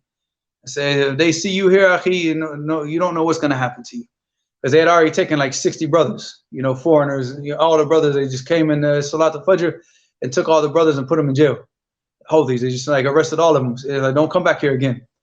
So like probably for months, I couldn't even pray in any masjid, because we were too scared to even pray in any masjid at all. You know, because that's just how it was. You know, I was going to Jam al-Khair. I was doing we had a class in Ibn Aqil with the Shaykh Qa'id Sha'alan, which is one of the top. So he's actually studied Ibn Aqil with Shaykh Muqbil.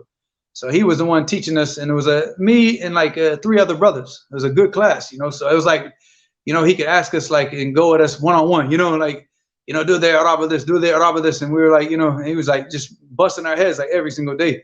And even he told me, he said, "Don't come back." He said, "Don't come back to the masjid." Because I told him, because they had an issue where like one guy ended up killing 3 Houthis next door to the masjid. He got up because he had a 50 caliber machine gun on his roof, and he was chewing khat, you know, what the Yemenis chew. And he saw a truckload of Houthis, and he thought his tribe was having problems with another tribe. And he thought that they were coming to get him. So he shot at them. He didn't know they were Houthis, and shot and killed 3 of them. So when I got to the masjid of Fajr, the Houthis were surrounding the masjid. And I didn't know they were Houthis. I just thought they were guards guarding the masjid. So I walked up to him. I said, "Ya akhi, ish hada kullu? Ish hada?" And they're like, "Ah, akhi, mashakil." I'm like, "Mashakil? Ish mashakil hadi? You know, what is all these problems? What is this?" I didn't know. I'm so stupid. Like, the brothers are looking at me like, "Get in the masjid." You know, I'm like, "What?" You know, because I was still thinking that this is, you know, these are a tribe. I didn't know they were Houthis. So then I went up to the next guy and I said, "Ya akhi, ish hada kullu?" He said, "Ya akhi, indana mashakil. You know, we got problems. Just go pray." So I went in the masjid, and I you know, I saw the brother standing at the door of the masjid. They're like looking at me like, "You stupid? You know, I'm like, what? I said, yeah, akhi, ish al-mushkila. He said, akhi, fi mashakil. I'm like, why does everybody keep saying it's mashakil and nobody's telling me what's going on? Because nobody could talk about it, you know? So I went in the masjid and the Hodis were searching the whole masjid. They still had the masjid surrounded and everything. And then it wasn't until I left the masjid and they told me that the brother next to us, he shot down and killed 3 of them. I found out from the guy that owns the store. So, I mean, it's just like crazy stuff like that. And then one day I was going to Fajr, you know, trying to get to the class, and they had set up a holy checkpoint right on my street. I'm like, man, it's 4 o'clock in the morning, and I got to go down the street and past this checkpoint with these dudes with guns that could just shoot me at any single time, and nobody's gonna know because everybody's sleeping in Yemen at Fajr. You know, nobody, like a small percentage of the population is gonna wake up for Fajr. So when I told the Shaykh about it, I said, look, man, like, they just set up a checkpoint right outside my house. He said, don't come back here. He said, stay home. He said, don't come. He said, that's too dangerous. They just shoot you in the street. What are you gonna do? I said, exactly. So, you know, he went home and he had a dars that he did in Dammaj. And because I had his explanation of Qatar al-Nada that he had done in Dammaj, I had it and I gave it to him on a flash drive. So he gave me the flash drive back. He said, take the flash drive, and it had Ibn Aqil. He said, this is a class I did in Dammaj. He said, go home and just study it at home, but don't come back out. And that was it. You know, I just like stayed in the house until we left. We left Yemen at the end of 2015, and then we went to Saudi Arabia. And then, you know, it's like Saudi is just like, it's just basically going from one problem to another problem. Because the only way that we could get into Saudi Arabia was like a 10-day visa, you know. So we ended up staying, and we went to Saudi Arabia on a 10-day visa, and we stayed for 6 years, you know, because my son, he didn't have a passport, because I told you my son, he was born right when the Hodis took over Sana'a. When the Hodis took over Sana'a, the embassies had already shut down, so there's no way to get him a passport. So when we went into Saudi Arabia, he couldn't even go into Saudi Arabia. He just had a little document that said who he is. He's American, and I'm the person. And they had to write down my information, excuse me. And that was it. You know, they let him in for us to do the paperwork. But it took us until 2017 to actually get the paperwork. You know, so my wife actually had to get sick and go back to Yemen to get, you know, all the paperwork done in Yemen and come back to Saudi on a Umrah visa. And then we could go back to the embassy and got everything done. So alhamdulillah, you know, that's how the boy ended up with a passport. You know, because we just sat there for like, you know, even when we were trying to leave Saudi Arabia, like, why would you stay here for 6 years? And I was like, man, look, this is the situation. Y'all gave me a 10-day visa, and I can't get this stuff in 10 days. I mean, even if they wanted me to take a DNA test for the kid, that still takes months. That's not going to be a 10-day process, you know. So, you know, alhamdulillah, we just stayed there for like I said, 6 years. Just going from job to job to job to job, working all these different jobs that just pay cash, and just, you know, living illegally, living like this, you know. So alhamdulillah, you know, it is what it is, you know. Just be patient, you know. I thank Allah subhanahu wa ta'ala because I got the chance to go pray in the Mecca. You know, I stayed in all, you know, the last like that year 2018, I stayed in Ramadan, all of Ramadan in Mecca. Still didn't get a chance to go on Hajj, obviously, because I couldn't go on Hajj because I was illegal. They will check your papers during Hajj. But like, you know, all the other times, you know, you could kind of slip into Mecca, pray, and slip out, you know. One time a guard did do it, though. He came straight up to me on the bus. I was sitting down, I was reading a book on the bus. I had the book, I was just reading. And I saw the boots. I looked down, I saw the boots, and I looked up, and the guy was like, he said, "Anta min fayn?" I said, "Where are you from?" I said, "Ya akhi, ana min America."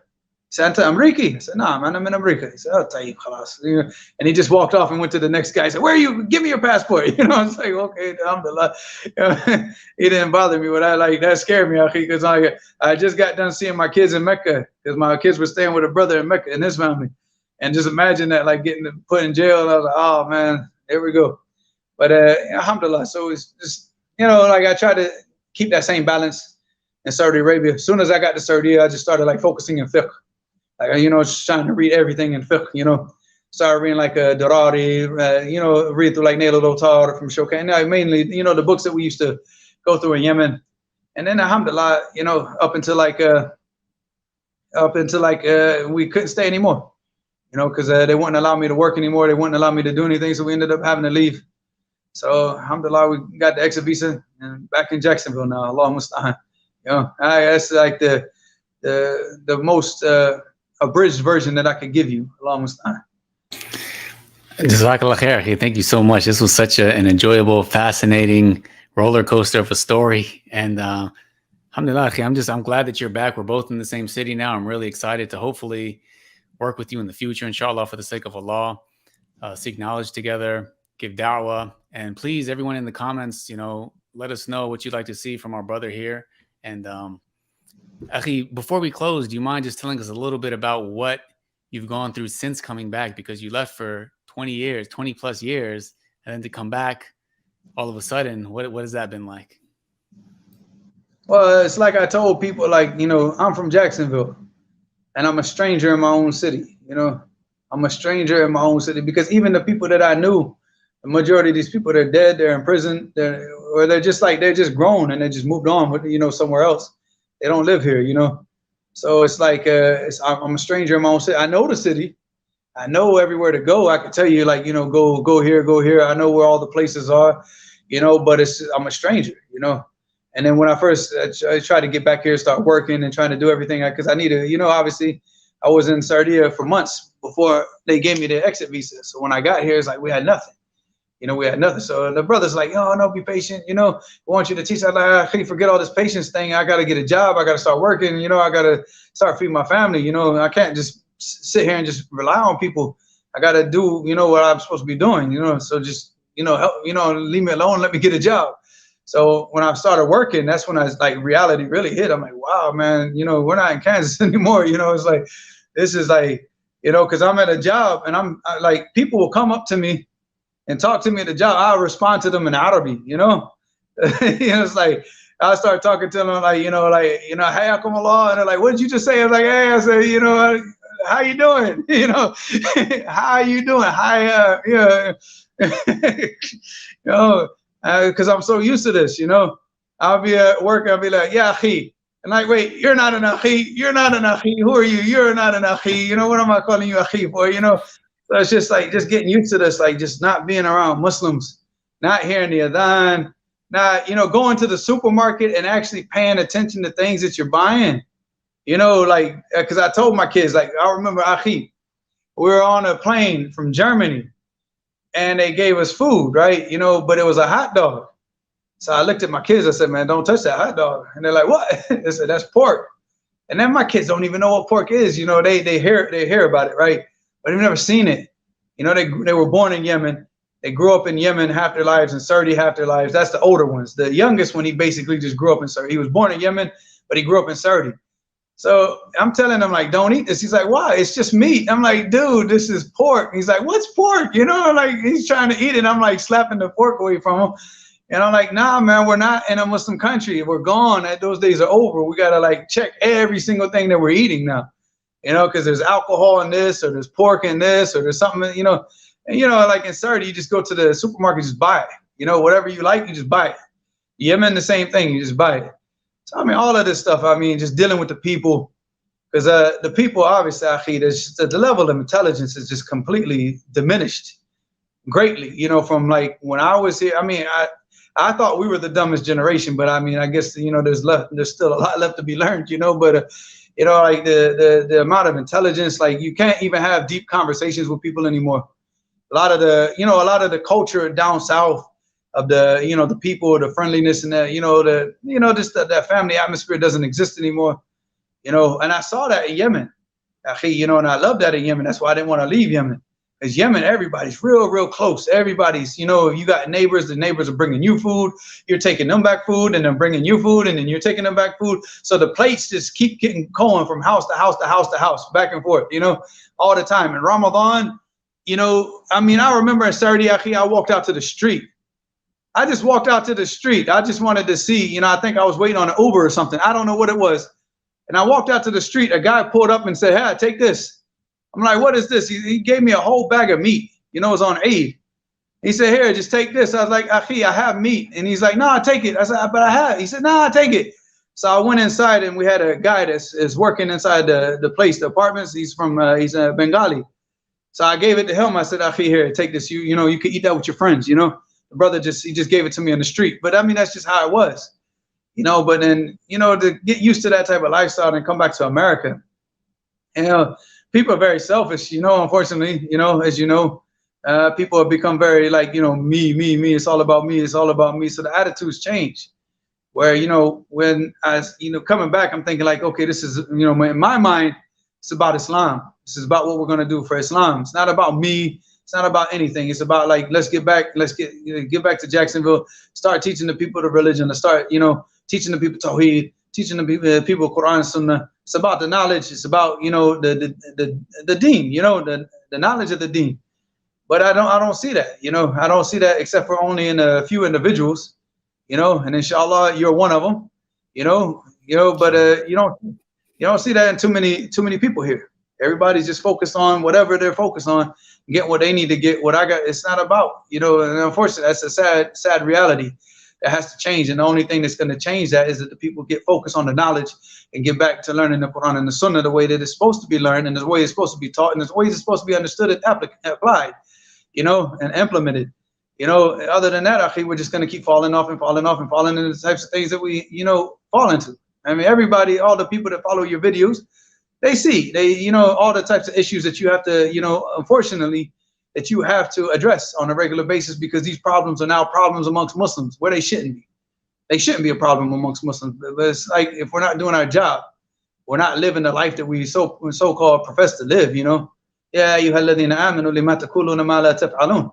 Kabura maqtan inda Allahi an taqulu ma la taf'alun. You know, like, you know, why do you say, you know, oh, you who believe, why do you say things that you don't do? Because that's what we become. We become a nation of people that say what we don't do. We just talk. We like to talk, but we don't like to do anything. So when it comes to like really learning the religion, a lot of people say, oh, I want to learn. But now when you set up the classes in the masjid, who shows up?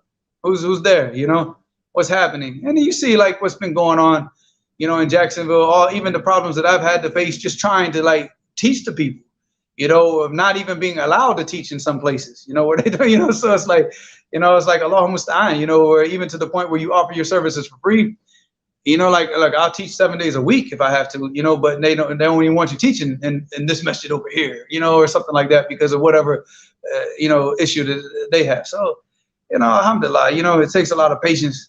You know, being back in America, you know, because I'm not, you know, like the type of people that I was around, you know, they don't even really exist. I mean, they exist only in very, very few numbers. Whereas like when I was in Yemen, everybody that I was around, if they came back to America, every brother that I was around would be an imam in a masjid somewhere. You understand? So these are all the people that you're around.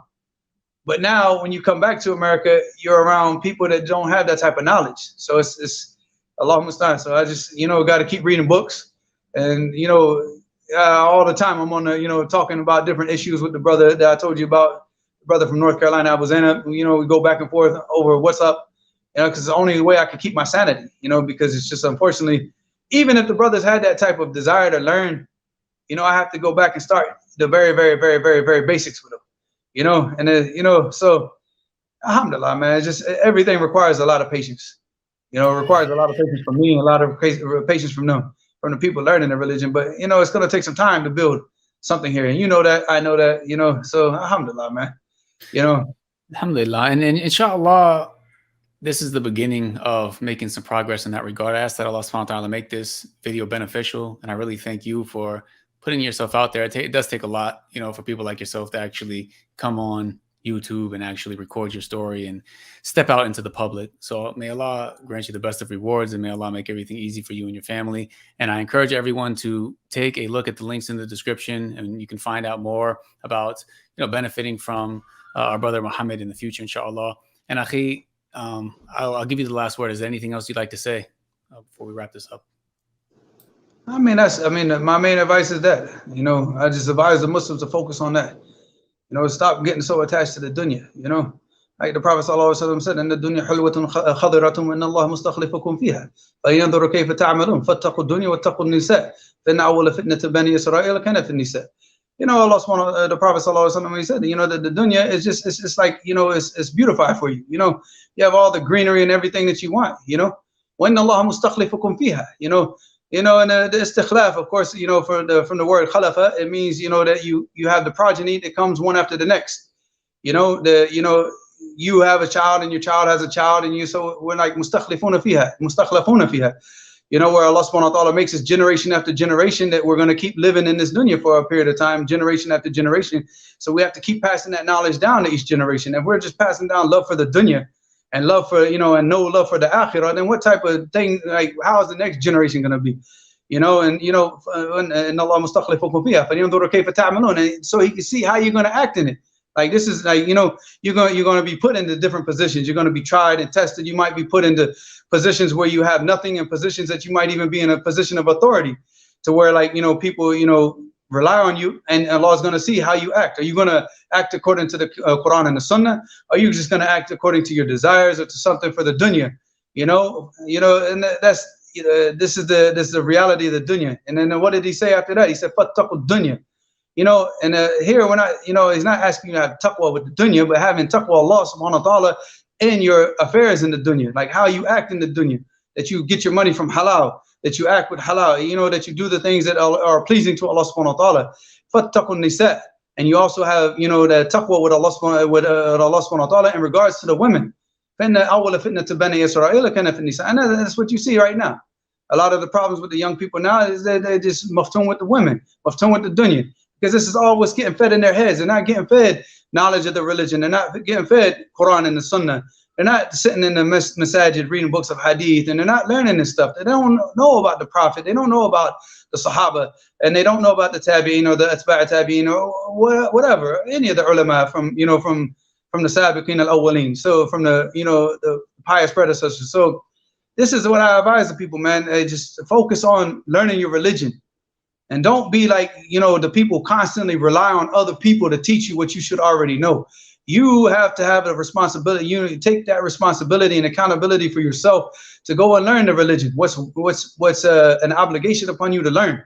You know, how to pray, how to fast, how to do all the things that you have to do as a Muslim. And the most important thing is to have that, you know, focus on Tawheed. And I don't just mean like Tawheed, like, oh, we're not committing shirk, because Tawheed is a lot more in depth than that, you know. And, you know, the people that you got, the people who have the surface understanding of Tawheed, and then you have the people who go into like the more deeper understanding, because everything that you do is Tawheed. Your disobedience to Allah subhanahu wa ta'ala, it shows the weakness of your Tawheed.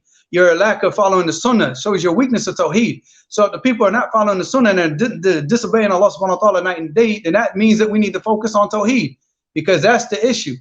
They didn't get that real understanding of real Tawheed to the point where they're ready to obey Allah subhanahu wa ta'ala and His Messenger. So this is what we need to focus on. The focus on the da'wah, the focus on everything, on the people's learning has to be with the Quran and the Sunnah. Nothing in this dunya is worth it. Nothing. You know, as much as probably I had the opportunities to make this and make that, I'm not sad over anything that passed me by, but I'm more sad about the time that I could have spent more time studying my religion, and more time with the different shuyukh, and more time with books, and more time worshiping my Lord. That's the only thing that I regret. You know, and that's the only thing I'll probably ever regret. I don't regret anything about losing anything in this dunya. I don't regret 21 years of being out of the country and my friends growing up and coming back and nobody even remembers who I am. I don't regret that.